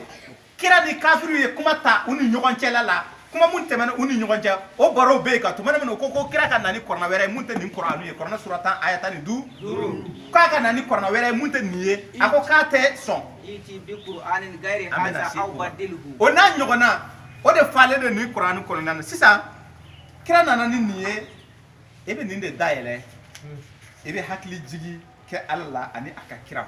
i bɛ kira ka baro kalan a kanu bɛ don i dusukun na limaniya bɛ don i dusukun na Ala ɲɛ siranya bɛ na i la c'est que arijana kanu bɛ na i la jahanama siranya bɛ don i dusukun na i bɛ Ala ka sira tagama n'i y'o kɛ Alakira ye mun don i da i b'a la k'o de kɛ o de ye Alakira bonyali ye e yɛrɛ bonyana parce que Ala y'i bonya le fait que e ye kira bonya parce que kira de ye kuma nin lase i ma ko balliku ma unzila ilayka min rabbika fa in lam taf'al fama balagta risalatahu Qur'an sura 17 aya Qur'an sura 5 de do suratul maida aya 6 ko Muhammadu Qur'an lase mɔgɔw ma Qur'an ɲɛfɔ mɔgɔw ye Qur'an cikan ye i cira ni Qur'an mun ye o fɔ mɔgɔ ye n'i ma Qur'an fɔ mɔgɔ ye i ma ne Ala ka cikan fɔ dɛ kira ye Qur'an de fɔ an ye maintenant sisan an bɛ Qur'an de ta n'an ye Qur'an ta an bɛ anniversaire dongo de i b'a kɛ dongo de i bɛ kɛnɛ sigi Alakira tɔgɔ la i bɛ Ala ka kuma fɔ i bɛ kira ka baro bɔ mɔgɔ ye Qur'an kɔnɔna na ka na i ka baro dilan quoi kana fɔ alakira ba kɔnɔbara tun bɛ tan a ba kɔnɔbara yɛrɛma ye a yɛrɛ e tun t'a dɔn k'a fɔ muso kɔnɔma tun ni na ka na impudiya kuma dan jɔn de y'i bila ninnu na jɔn de ye setan de y'u bila nin na jɔn de ye u bila nin kuma ninnu fɔli la maa nin ye kira bonyani ye nin marabaliya de ye bon jamana karamɔgɔ ninnu a 199 a bɛɛ bɛ nin marabaliya kuma dama de fɔ alakira ma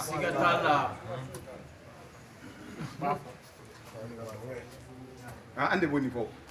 f'u ka alakira bonya alakira u ka bonya n'u b'a kɛnɛ sigi u ka alakira ɲɛfɔ mɔgɔ ye alakira ka baro bɛ kɔrɔna de kɔnɔna na ala ko wala la yadillu rabbi wala yansa ale ala tɛ fili ale ala tɛ ɲinɛ a y'a bɛɛ fɔ kuranɛ kɔnɔna na a ma ɲina foyi kɔ bon sisan ko mawuludikɛla ninnu o bɛ minnu fɔ la an ka mɔgɔw de don an dɔw de don a kɛra cogo cogo an balimaw de don an kɔrɔw de don an faw de don an ka karamaabaw de don karamɔgɔw kara bɛ mɔgɔ min kɔ o de ye mɔgɔ ye mɔgɔ minnu y'i yɛrɛ bila ala ta fɔli la mais a tɛ ka ala ta fɔ mɔgɔ ye a bɛ ka fɛn wɛrɛ fɔ mɔgɔ ye kara b'a kɔ a yɛrɛ bɛ kara se mɔgɔ tɔw ma an delila ka o kutuba kɛ an delila ka émission kɛ karamɔgɔ minnu bɛ na u yɛrɛ sɔrɔ jahanama u n'u ka jamakulu u bɛ kuma ni ɲɔgɔn ye jahanama kɔnɔna na ala y'o baro fɔ k'a bila maintenant problème nana kɛ mun ye an bɛna olu ka baro de bɔ mɔgɔw ye bi kutuba bɛ na hakilijigi bɛ na kɛ o de kan mɔgɔ minnu welela ka mɔgɔ dangalenw an bɛ kutuba jigi mɔgɔ dangalenw ala fɛ mɔgɔ dangalenw ninnu ye jɔnw ye mun de kɛra ni ala y'u danga quoi mun de kɛra ni ala ka danga jiginna u kan ta kuranɛ sura 3 ta i b'a aya 100 aya 80 ani aya 7 ta an b'o kalan suratul al aya 180 ani 7 kuma ba dɔ bɛ yen wa iz ko nin mun filɛ akazallahu misaka allazina utul kitaba ala y'i sinsin kumaden in kan dɛ ala ko nin layidu nin dɛ a minɛna ka bɔ mɔgɔw de fɛ minnu kɛra kitabu tigiw ye mais kitabu tigiw ye jɔn ye kitabu tigiw a b'o fɔ i ye kuranɛ sura 6 an tɛna kuma janya kosɛbɛ kuranɛ sura 6 baganw ka sura aya 155 aya 156 a ko Muhamadu Lamini ne Alahu ye kitabu barikama dɔ jigi e kan k'a d'i ma a ye tugu Kur'anu nin kɔ o kitabu nin kɔ a ye tugu a kɔ a kana tugu fɛn wɛrɛ kɔ mun kɔsɔn a ka ala ɲɛsiranya sɔrɔ aw ka ne ala dɔn a ka siran ne ala ɲɛ kɔ a ye tugu nin kitabu kɔ a kana tugu kitabu wɛrɛ kɔ ne ma o fɔ dɔ wɛrɛ kama dɛ ko n y'o kɛ i ye parce que manto fila bɛ yen minnu kɔnna aw ɲɛ olu ye kitabu sɔrɔ ka kɔn aw ɲɛ o manto ye jɔnw ye Musa ka manto o manto ye jɔn ye Nabila Isa ka manto olu ye kitabu sɔrɔ ka kɔn aw ɲɛ ne ye kitabu di aw fana ma walasa aw kana kɛ mɔgɔ fililenw ye aw kana na ne ala jalaki kiyama don k'a ɲɛfɔ k'a fɔ ko ko ala e ma se ka kitabu di an ma ni an tun taara yahudiya ninnu fɛ u tun bɛ lɛn kɛ an na kerecɛn ninnu bɛ to ka lɛn kɛ an na an tɛ to k'o ka kitabu sɔrɔ ka kalan o de kosɔn an filila walasa o kana kɛ ne ye aw fana kɛ kitabu tigi ye maintenant a bɛ k'o de fɔ Ali Imran kɔnɔna na kuranɛ sura 3 aya 187 a ko aw minnu kɛra kitabu tigi ye ne Alahu ye layidu ta aw fana ye layidu ta an fɛ layidu nin ye jumɛn ye k'aw bɛna a bɛna kitabu nin bange mɔgɔw ye a bɛ kitabu nin bange mɔgɔw ye wala taktumunahu aw tɛna an tɛna kitabu nin dogo k'o filɛ dɛ a ko layidu minɛna minnu bɛ ka diinɛ ɲɛfɔ ni kitabu sira ye aw b'a fɔ ko an bɛɛ m'a fɔ ko ala wa bon d'accord ala ko ale ye kitabu de jigi ka di mantow ma maintenant mɔgɔ minnu bɛna kitabu nin fɔ k'o ye layidu ta ale ala yɔrɔ ale fana ye layidu nin minɛ olu fana ye layidu nin minɛ o ye layidu di ɲɔgɔn ma ko mun kuranɛ nin a kɔnɔ kuma an b'a bɛɛ fɔ mɔgɔ ye an b'a bɛɛ fɔ an tɛ foyi dogo u la an tɛ kuranɛ dogo mɔgɔw la dɛ han kan b'a bɛɛ fɔ ko o layidu de minɛna mais a kɛra cogo di ala ye mun de fɔ فنبذوه وراء ظهورهم ala ye mun de fɔ واشتروه به ثمنا قليلا ko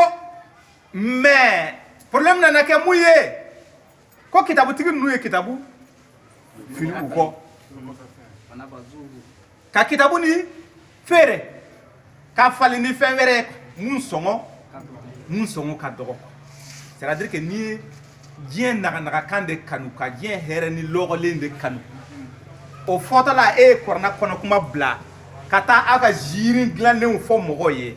i ye kɔrɔna fali ni fɛn wɛrɛ ye e y'a fali ni fɛn mun ye k'a sɔngɔ ka misɛn ka kɔrɔna t'a kɔrɔ ko a ko k'u ka jagofɛn ye k'a cɛ juguyara dɛ فبئس ما يشترون mais mun de kosɔn ala ye mun de kɔma ala ye nin fɔ nin kuma nin pour que e ka nin kuma nin sɔn ji la i k'a dɔn fɛn jumɛn yɛrɛ de don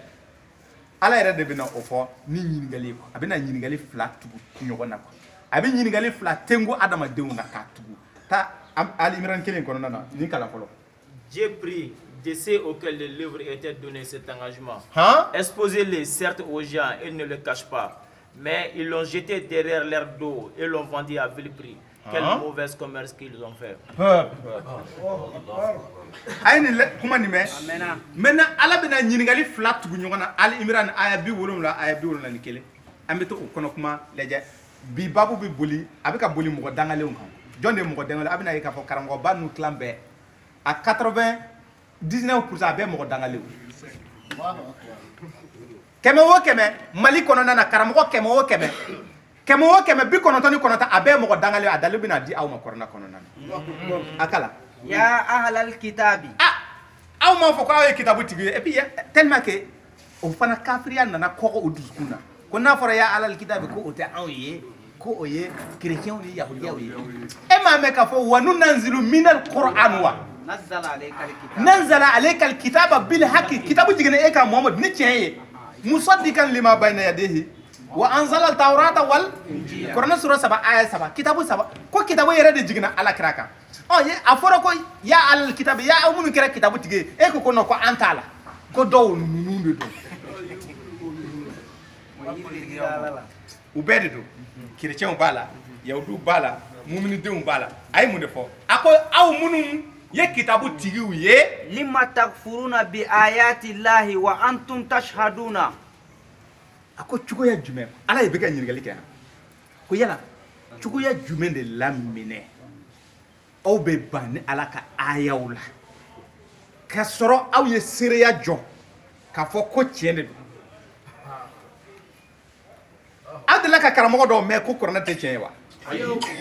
n'o bɛ kɔrɔna aya fɔ f'u b'a fɔ nin ye kɔrɔna aya ye dɛ k'a bɛ kɔrɔna ala yɛrɛ de ko ten kɔrɔna kɔnɔ f'u bɛ kule n'a ye ja ale yɛrɛ b'a dɔn k'a fɔ a bɛ kuma wɛrɛ mun fɔ a yɛrɛ b'a dɔn k'a fɔ kuma wɛrɛ mun bɛ ka fɔ siga bɛ olu kuma ninnu mais n'a sera kɔrɔna yɔrɔ in na f'a bɛ i yanga n'a ye ko kɔrɔna yɛrɛ de ko ten donc a sereyara k'a fɔ kɔrɔna ye tiɲɛ ye ko ɔhɔn ko n'o de don puisque aw sereyara k'a fɔ kɔrɔna ye tiɲɛ ye mais cogoya jumɛn de la minɛ aw dalen tɛ ala ka aya ninnu na ni ala ka problème de filɛ nin ye k'a sɔrɔ aw yɛrɛ de sereyara k'a fɔ ko tiɲɛ de don mais aw bannen don aya ninnu na pourquoi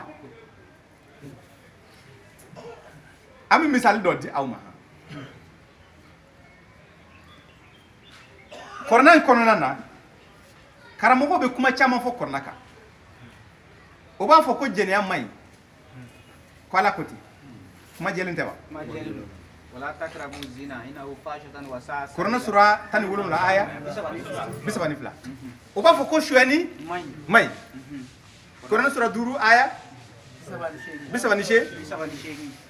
o bɛ o fɔ o b'a fɔ ko bref c'est à dire que o bɛ kuma dɔw fɔ ko kɔrɔna ko ten ko nin man ɲi nin man ɲi nin man ɲi k'i ka yɛrɛ o ye kuma o ye kɔrɔna ayaw ye o y'a fɔ a jɛlen don fana mais o karamɔgɔ kelen nin nin ye kabako kuma ye dɛ o karamɔgɔ kelen nin n'i k'a ma ko seli tɛ gunda a bɛ ban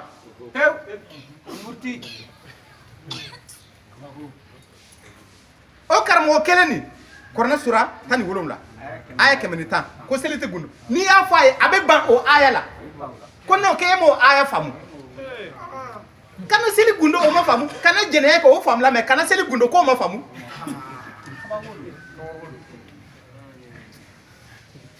o yɛrɛ b'a fɔ ko Korana sura fila suratu bakara to aya kɛmɛ fila mugan ni saba ko muso ye aw ka foro ye aw ka don foro kɔnɔ aw ka sɛnɛ kɛ cogoya ni wagati mun ye yɛrɛ o b'o fɔ o yɛrɛ ye dalen kuma ye muso tɛ foro ye i bɛ mun sɛnɛ o mais a bɛ ka dalen de ye n'est-ce pas tomati foro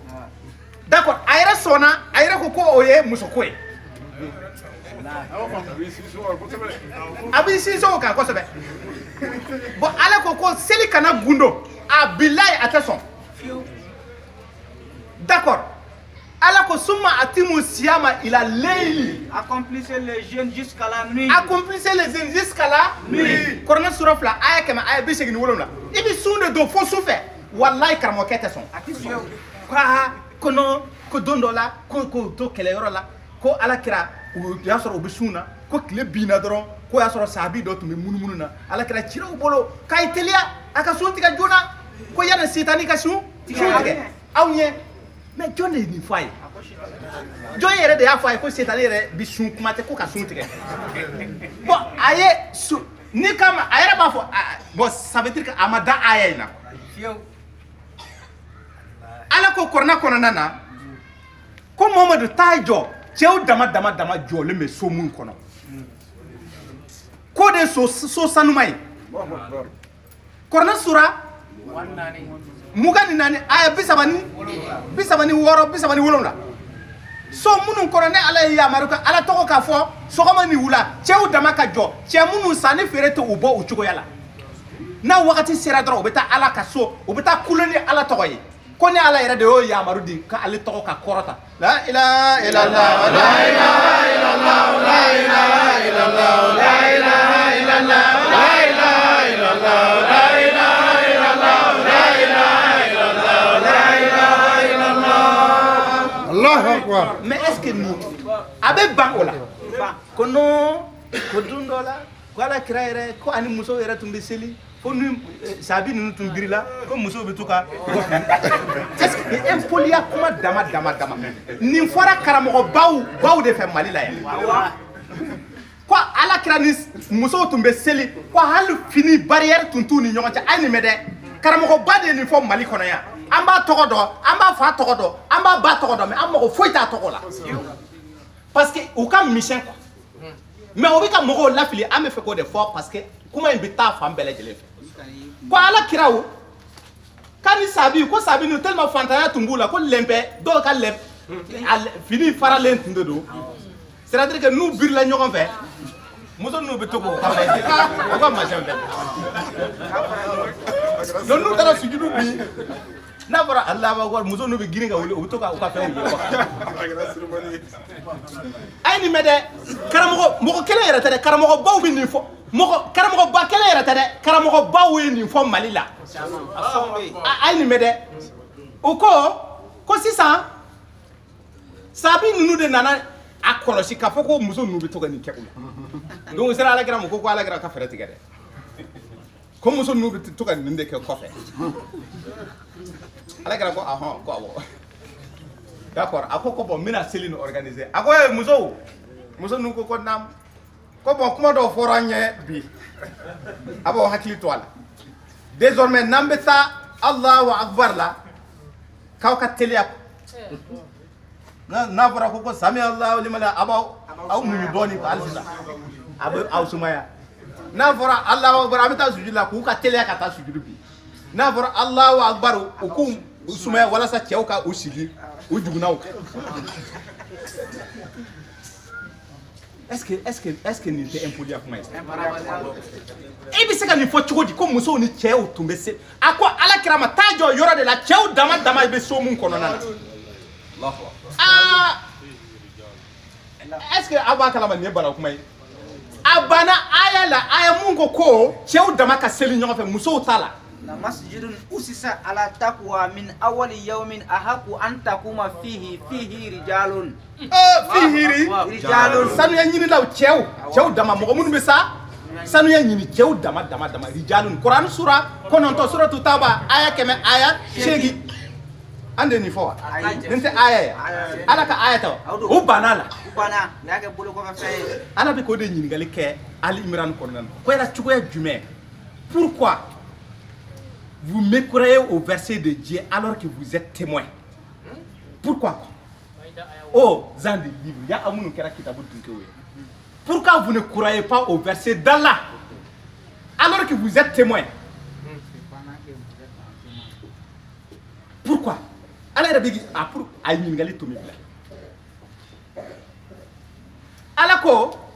i b'a fɔ i musow ye Kuranɛ sura 33 aya 32 33 ko musow ka to sow kɔnɔ u k'u ka seliw kɛ u ka sow kɔnɔ fɛn mun bɛ ka fɔ u ye ala ka kuma na u ka mara ka to u ka sow kɔnɔna na cɛw dama ka taa ala ka so ala ye diɲɛ di so minnu na u ka taa seli kɛ ye musow i b'u yamari k'u ka seli u ka sow kɔnɔna na o ye musow sama ka taa n'o ye misiri kɔnɔ u bɛ seli ni misiriw ye u banna ala ka aya la u banna la o y'a kɛ bolo nka n'u wulila ala ko aw k'aw yɛrɛ kun ani aw ka nafolo aw k'o di ala ma ko kira yɛrɛ de ko ten o aya jɛlen don a taara bala ko wari ka di olu karamɔgɔ ma ko parce que olu ye kira nɔna bilaw ye ala fana ko tɛ ko mɔgɔ min bɛ laseli kɛ kira nɔna bila de don ko parce que kira a fɔra ko bali ko k'a ka fɛn de lase mun jiginna ka bɔ a tigi ala yɔrɔ kira tun kɛra ladege la sɔn aw ta ye ala ko yan ni kiya Kuranɛ sura 31 33 aya 21 suratul Ahzab d'accord ko sisan ko nafolo de ka di ko parce que kira nɔfɛtɔ mɔgɔw u y'u ni di u y'u ka nafolo di o ye mun kɛ u b'a fɔ tan de o sa Gawusu o bɛ to ka mun de fɔ o ni nu nafolo ani jumɛn i ni ani na i b'a di ala ko a bɛ to ka wari karamɔgɔbaw ni o de kosɔn ala bɛ o baro bɔ Kuranɛ sura Tawba kɔnɔna na aya 34 ko effectivement ko bɛ nafolo ka fɔ mais o t'a juguman ye dɛ u bɛ ala ka sira gere mɔgɔw ye mɔgɔw bɛ ka nafolo d'u ma ko ala ko tɛ dɛ ko o bɛ o nafolo minɛ u b'a dun dun ko jugu la o tɛ jaka bɔ a la u yɛrɛ nka problème nana kɛ mun ye k'u yɛrɛ tɛ ala yɛrɛ de ye yira mɔgɔw la minɛ a ko cogoya jumɛn na a ye nin mɛn dɛ i y'o yɔrɔ kalan surat 3 verset 70 maintenant an bɛ taa verset 71 ala ka mɔgɔ dangalenw ka baro de bɛna bɔ i ye quoi ya ahlal kitabi ya aw minnu kɛra kitabu tigiw ye lima talbisuna alhaqa bil batili ko cogoya jumɛn de la aw bɛ tiɲɛ ta aw bɛ nkalon ta ka ɲagami tiɲɛ na pourquoi aw b'o kɛ pourquoi ô gens du livre pourquoi ne croyez-vous pas i b'a a verset 70 ta fɔlɔ 70 an y'o de tɛmɛ awɔ o ta ô gens du livre pourquoi ne croyez-vous pas au verset d'Allah le Coran cependant que vous en êtes témoins donc a aya 71 an mago b'o de la a ko e k'i jɔ fɔlɔ tɛmɛ n'a ye ya ahlal kitabi ya aw minnu ko aw kɛra kitabu fɛ aw sɔnna kitabu ye ala ka kitabu anw minnu ko anw sɔnna ala bɛ ɲininkali kɛ lima talbisuna alhaqa bil batili mais n'o ye tiɲɛ ye wa yala cogoya jumɛn pourquoi est ce que aw bɛ nkalon ta ka ɲagami tiɲɛ in na quoi wa taktumuna alhaqa k'a sɔrɔ aw bɛ tiɲɛ dɔn ka tiɲɛ dogo wa antum ta'lamuna k'a sɔrɔ aw b'a dɔn aw b'a dɔn co nin bɛ yen karamɔgɔ si ma sɔrɔ Mali la mun ye dalilu di Kuranɛ kɔnɔ ko seli bɛ gundo de parce que i bɛ sa ka kunu i tɛ se k'o dalilu yira seli ko seli bɛ gundo Kuranɛ kɔnɔ a tɛ yen seli tɛ gundo o de bɛ yen maintenant aw dun y'o mɛn aw y'o kalan aw y'o dogo mɔgɔw la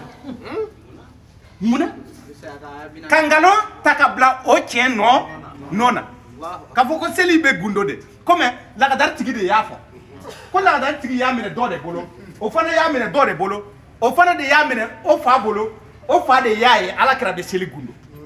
mais Kuranɛ bɛ k'a fɔ k'i kana seli gundo in dɛ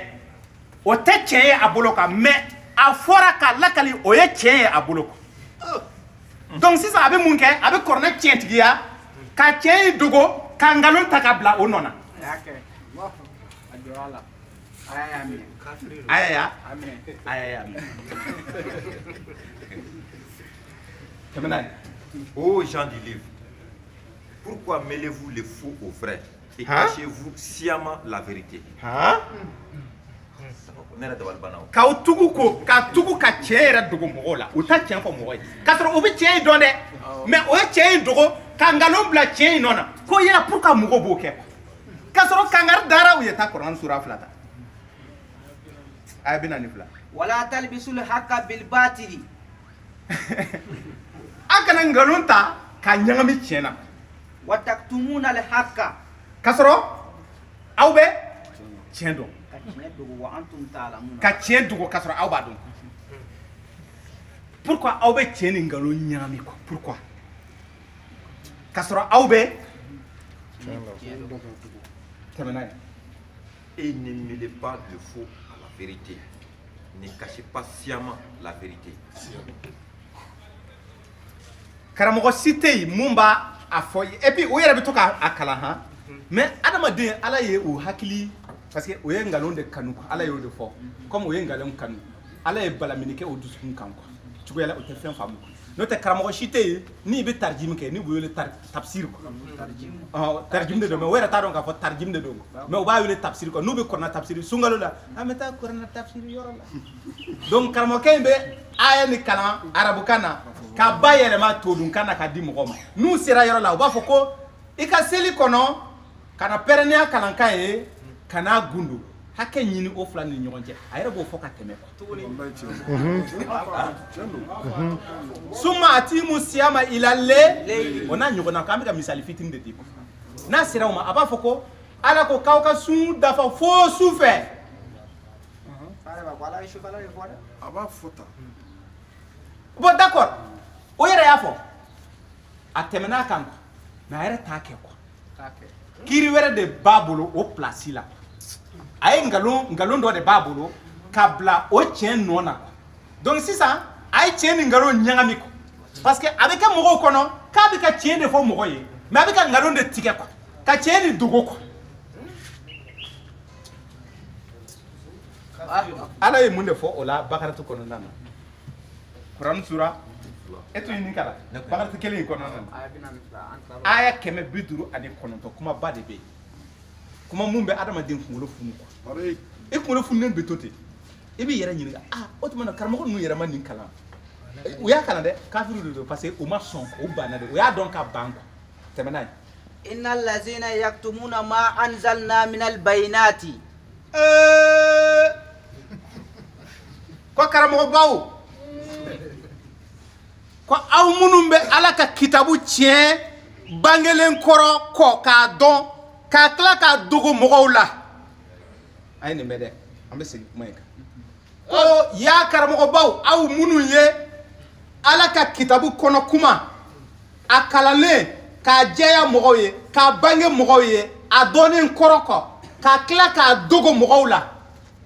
k'a sɔrɔ kitabu ni jiginna ka kɛ والهدى kanda ye mɔgɔw ma من بعد ما بيناه للناس. e ye nin mɛn dɛ k'a sɔrɔ kɔrɔna nin ne ala ye kɔrɔna jigi k'a kɛ kanda ye mɔgɔw ma mais a tɛ se ka kɛ kanda ye fo a ka kɛ a kuma ka walawala kuma jɛlen ka d'i ma ne ala ye kuma bɛɛ fɔ a kɔnɔ k'a bɛɛ jɛya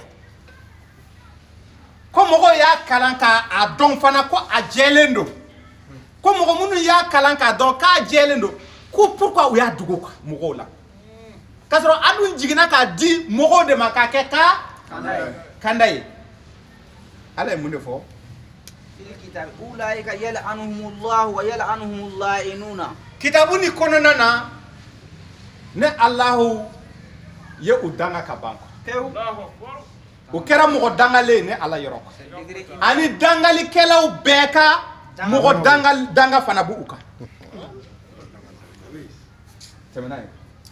Certes, ceux qui cachent ce que nous avons fait descendre en fait de preuves et de guides après l'exposé que nous en avons fait aux gens dans le livre. Voilà ce qu'Allah maudit et que les maudisseurs maudissent. dangalikɛlaw ka danga bɛ o mɔgɔ ninnu kan ale ala fana ka danga bɛ o kan. Sourate 2 verset 159. Sourate 2 verset 159. Ah, kuma filɛ dɛ ko karamɔgɔbaw minnu bɛ yen tigi o tɛ ka kɔrɔnɛ tiɲɛ fɔ mɔgɔw ye o bɛ k'a dogo mɔgɔw la k'a sɔrɔ a bangelen kɔrɔ kɔ a bangelen quoi k'a kɛ kanda ye mɔgɔw ma u y'a dogo mɔgɔw la u ma sɔn ka a fɔ tiɲɛ na ala ko seli tɛ gundo tiɲɛ na ni tile jɔra i kuncɛ la seli wagati de y'o ye mais ni tile jɛngɛnna o ye seli wagati wɛrɛ de ye tiɲɛ yɛrɛ la aw ni musow man kan tɛ ka seli ɲɔgɔn fɛ tiɲɛ yɛrɛ la nabi ibrahima tumana min na a tun bɛ a ma kunu quoi parce que a fana tun a wolola jo batolaw de cɛla a fa ye jo batola a yɛrɛ tun bɛ jo de bato a dalilu filɛ nin ye alikuranɛ sura 6 aya 76 78 78 79 a ko a tun bɛ lolo ani kalo ani tile de bato tumana min na a nana tigi ala dɔn a ko ale tɛ fɛn fara ala kan a sina ka tigɛ o fɛn bɛɛ la ko ne tigɛra bɛɛ la a ma dan o ma dɛ a bɛ kuma ni tigɛ ka taa d'i ma kuranɛ sura 37 aya 83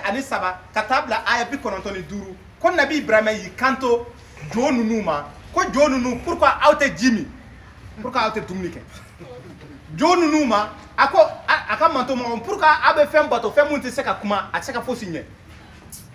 a kumana ka kuma a sina k'a fɔ ko cɛ ko a sina ka jo ninnu lajɛ ko lololamaw de don a ye sina ka jo lololama ninnu lajɛ a sina k'a fɔ ko man kɛnɛ quoi c'est à dire que tuma dɔ la i bɛ kuma dɔ ma i b'a fɔ ko est ce que i b'a dɔn fo ka n bana c'est que a fari fagara quoi a kumana fa fɛ fa ko k'a bɛ a kirun k'a faga quoi suratul mariyama kɔnɔ aya 46 ka jigin a ko o tuma na wo ibrahima i bɛ ka an ka ngala ninnu de kɔniya wa ko n'i m'a dabila n b'i kirun k'i faga a fa ye nin fa ye a ye jo ninnu lajɛ a ko fo k'a bana quoi a tor'o la a ko bon d'accord a sina ka a kini bolo kɛ ka jo ninnu bɛɛ kari ka bɔ yen a ye kalo ninnu bɛɛ kari a ye lolo ninnu bɛɛ kari a ye kelen a y'a bɛɛ kari ka kumaba in bila quoi a b'o fɔ ye suratul anbiya kɔnɔ kuran sura 21 aya 51 ka taa bila 69 a y'a bɛɛ kari ka kumaba in to yen ka taa jele gulon a la ka leçon di u ma tuguni ibrahima ye nin baara kɛ bon ibrahima dun ala ye mun de fɔ suratul mumtahana kɔnɔ kuranɛ sura 60 aya 4 ko ibrahima kɛra ani ibrahima nɔfɛtɔ mɔgɔ kɛra ladigɛ la sɔn hɛrɛma ye aw bolo dɛ fo n'a kɛra a ye duwawu mun kɛ cɛkɔrɔba nin ye ko a kana o ladigɛ ni mɔgɔ sara kafiriya la a kana duwawu k'a ye ko n'a bɔr'o la ibrahima ye fɛn o fɛn mun kɛ ko a kɛra ladigɛ la sɔn hɛrɛma ye a ye ala ka so jɔ a ye ala minɛ ka taa lolo dilan ni aw tɛgɛ ye ka taa lolo ka taa kalo lese ni aw bolo ye ka taa dilan ka bila misiri sanfɛ ka taa bila minbariw kɔnɔna na sujudu bin yɔrɔ la o tuma aw bɛ boli de bato wa aw m'a ye k'a fɔ ibrahima y'a bɛɛ kari ka bɔ yen wa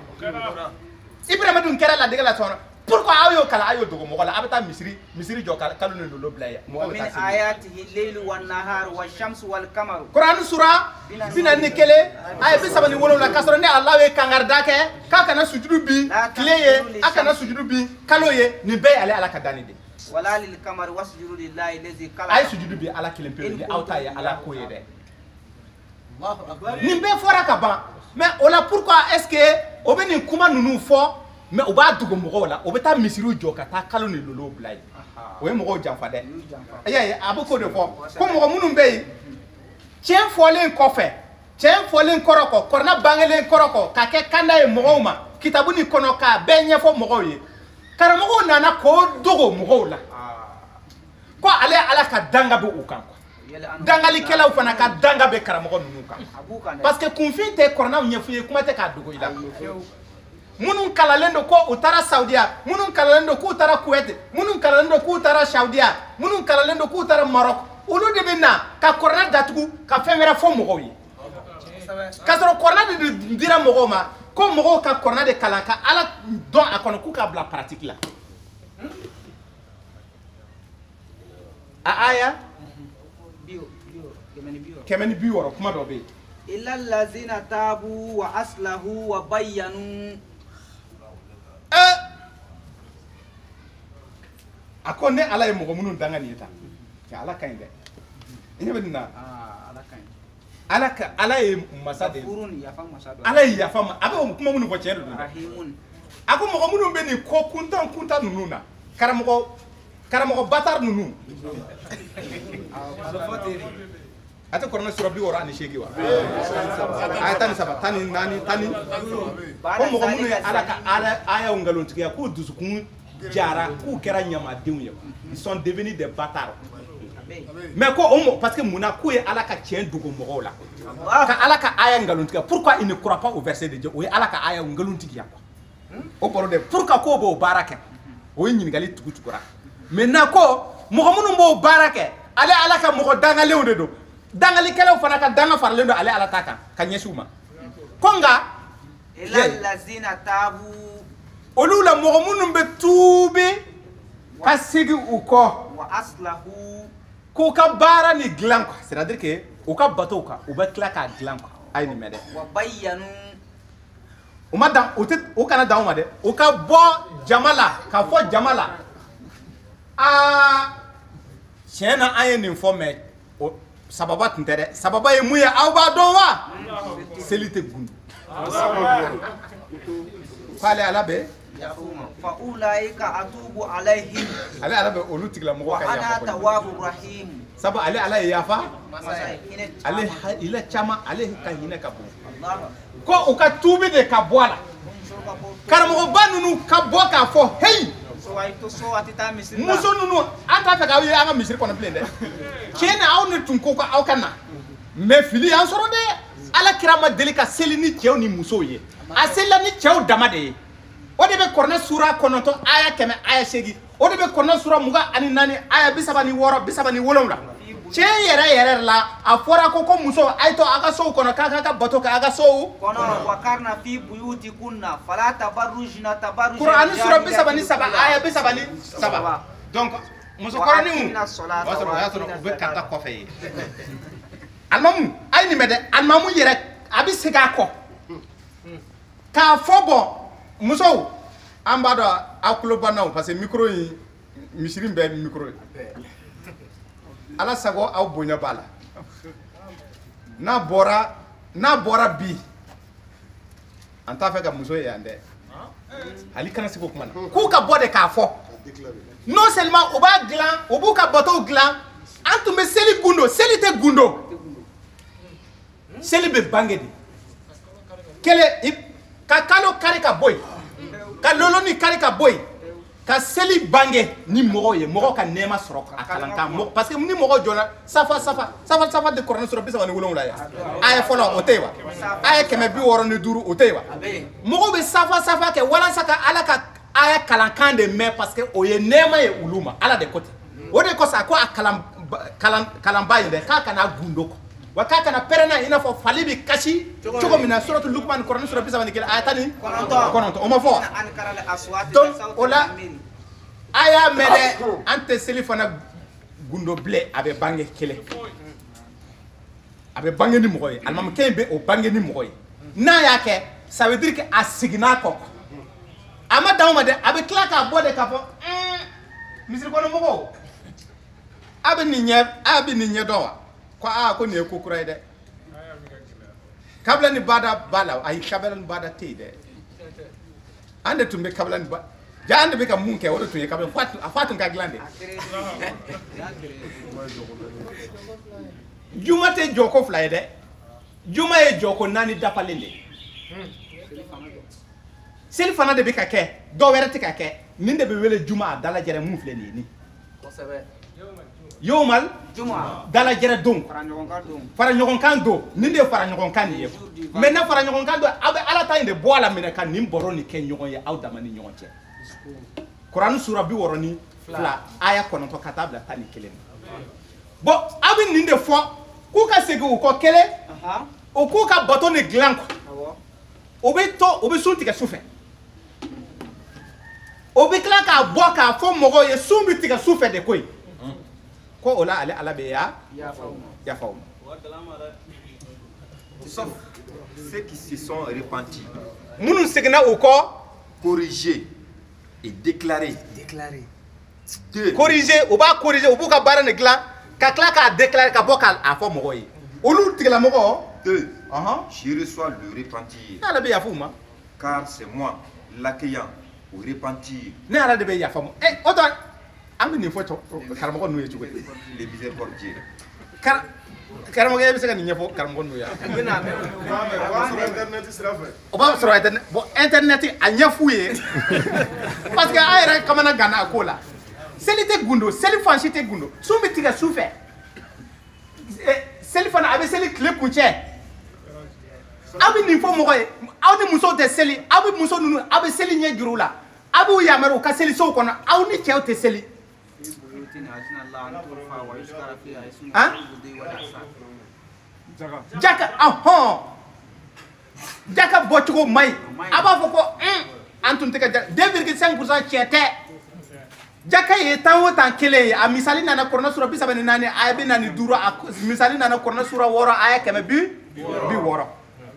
Ayere bi jaka bo ka kla ka bo ka nyefo mogo ye ko jaka te 2,5% de jaka 1 sur 10 tanwo tan kele. Sante munu na yede ala ko nayi wa mimara zaknahum yunfikun korna sura fla aya saba korna sura sege aya saba nayi gatege ni ye fen soro ni ka halalay adun dun chogo mu yija ki ka atana kelembok 10% e ka soro be ni bagande do ni be bagande mana ni ka bagan serata e be kelen taka di alama mais aduru lama ni ye kelen taka fere nayi wa mugan soro e be wa fla bola ebe awafla ni eba jakaji parce que il ale fere ka do imoko la il a ke wari ale kelen tin se ka jakabo ni u fara le nyoma ka ke tan ona etumbe kelen bo ala doron ka ke jakai awbe karamo no abe bo abe ni nyefo aka manto mo no nuyi ka fo jakaye tan wotan kele ka fo ko selite gundo ka fo ko sumbi tiga shufe otawa Kamu kisah angkat beda mah, angkat di jamai dah. Fikir ni lase mau apa pasal ada internet ni. Malasi. Kom muso mawele hijila. Ceu de wele la hijila. Depuis Deutéronome chapitre tani wora ayatani wolom la. Ceu dama de be hijike. Ceu de nyogon bere. Maka bolon korona na bolon flani nyogon che. La vallée de la Mecque. Konne de aw tege mine ka bo suratul fati dayala li sura quran sura binani ani shegi aya mugani duru konne de aw tege mine aya mugani nani ka jigi akon domina aw ye tele aw tumina tele wuli bolon kono bolon flani ni nyogonche safani marwa wo nunu kono nana konne alaw de aw tege mine akana se nunu ma ku tege fana mine o kana se awma o don muso tunte kelen ni cɛw dama de tun bɛ yen ko o la ne y'aw labila a ka taa misiri la a ka misiri ni munumunu a ka safa ni marwa kɛ a ka bagan kan tigɛ a ka kunkolo gana ka bɔ yen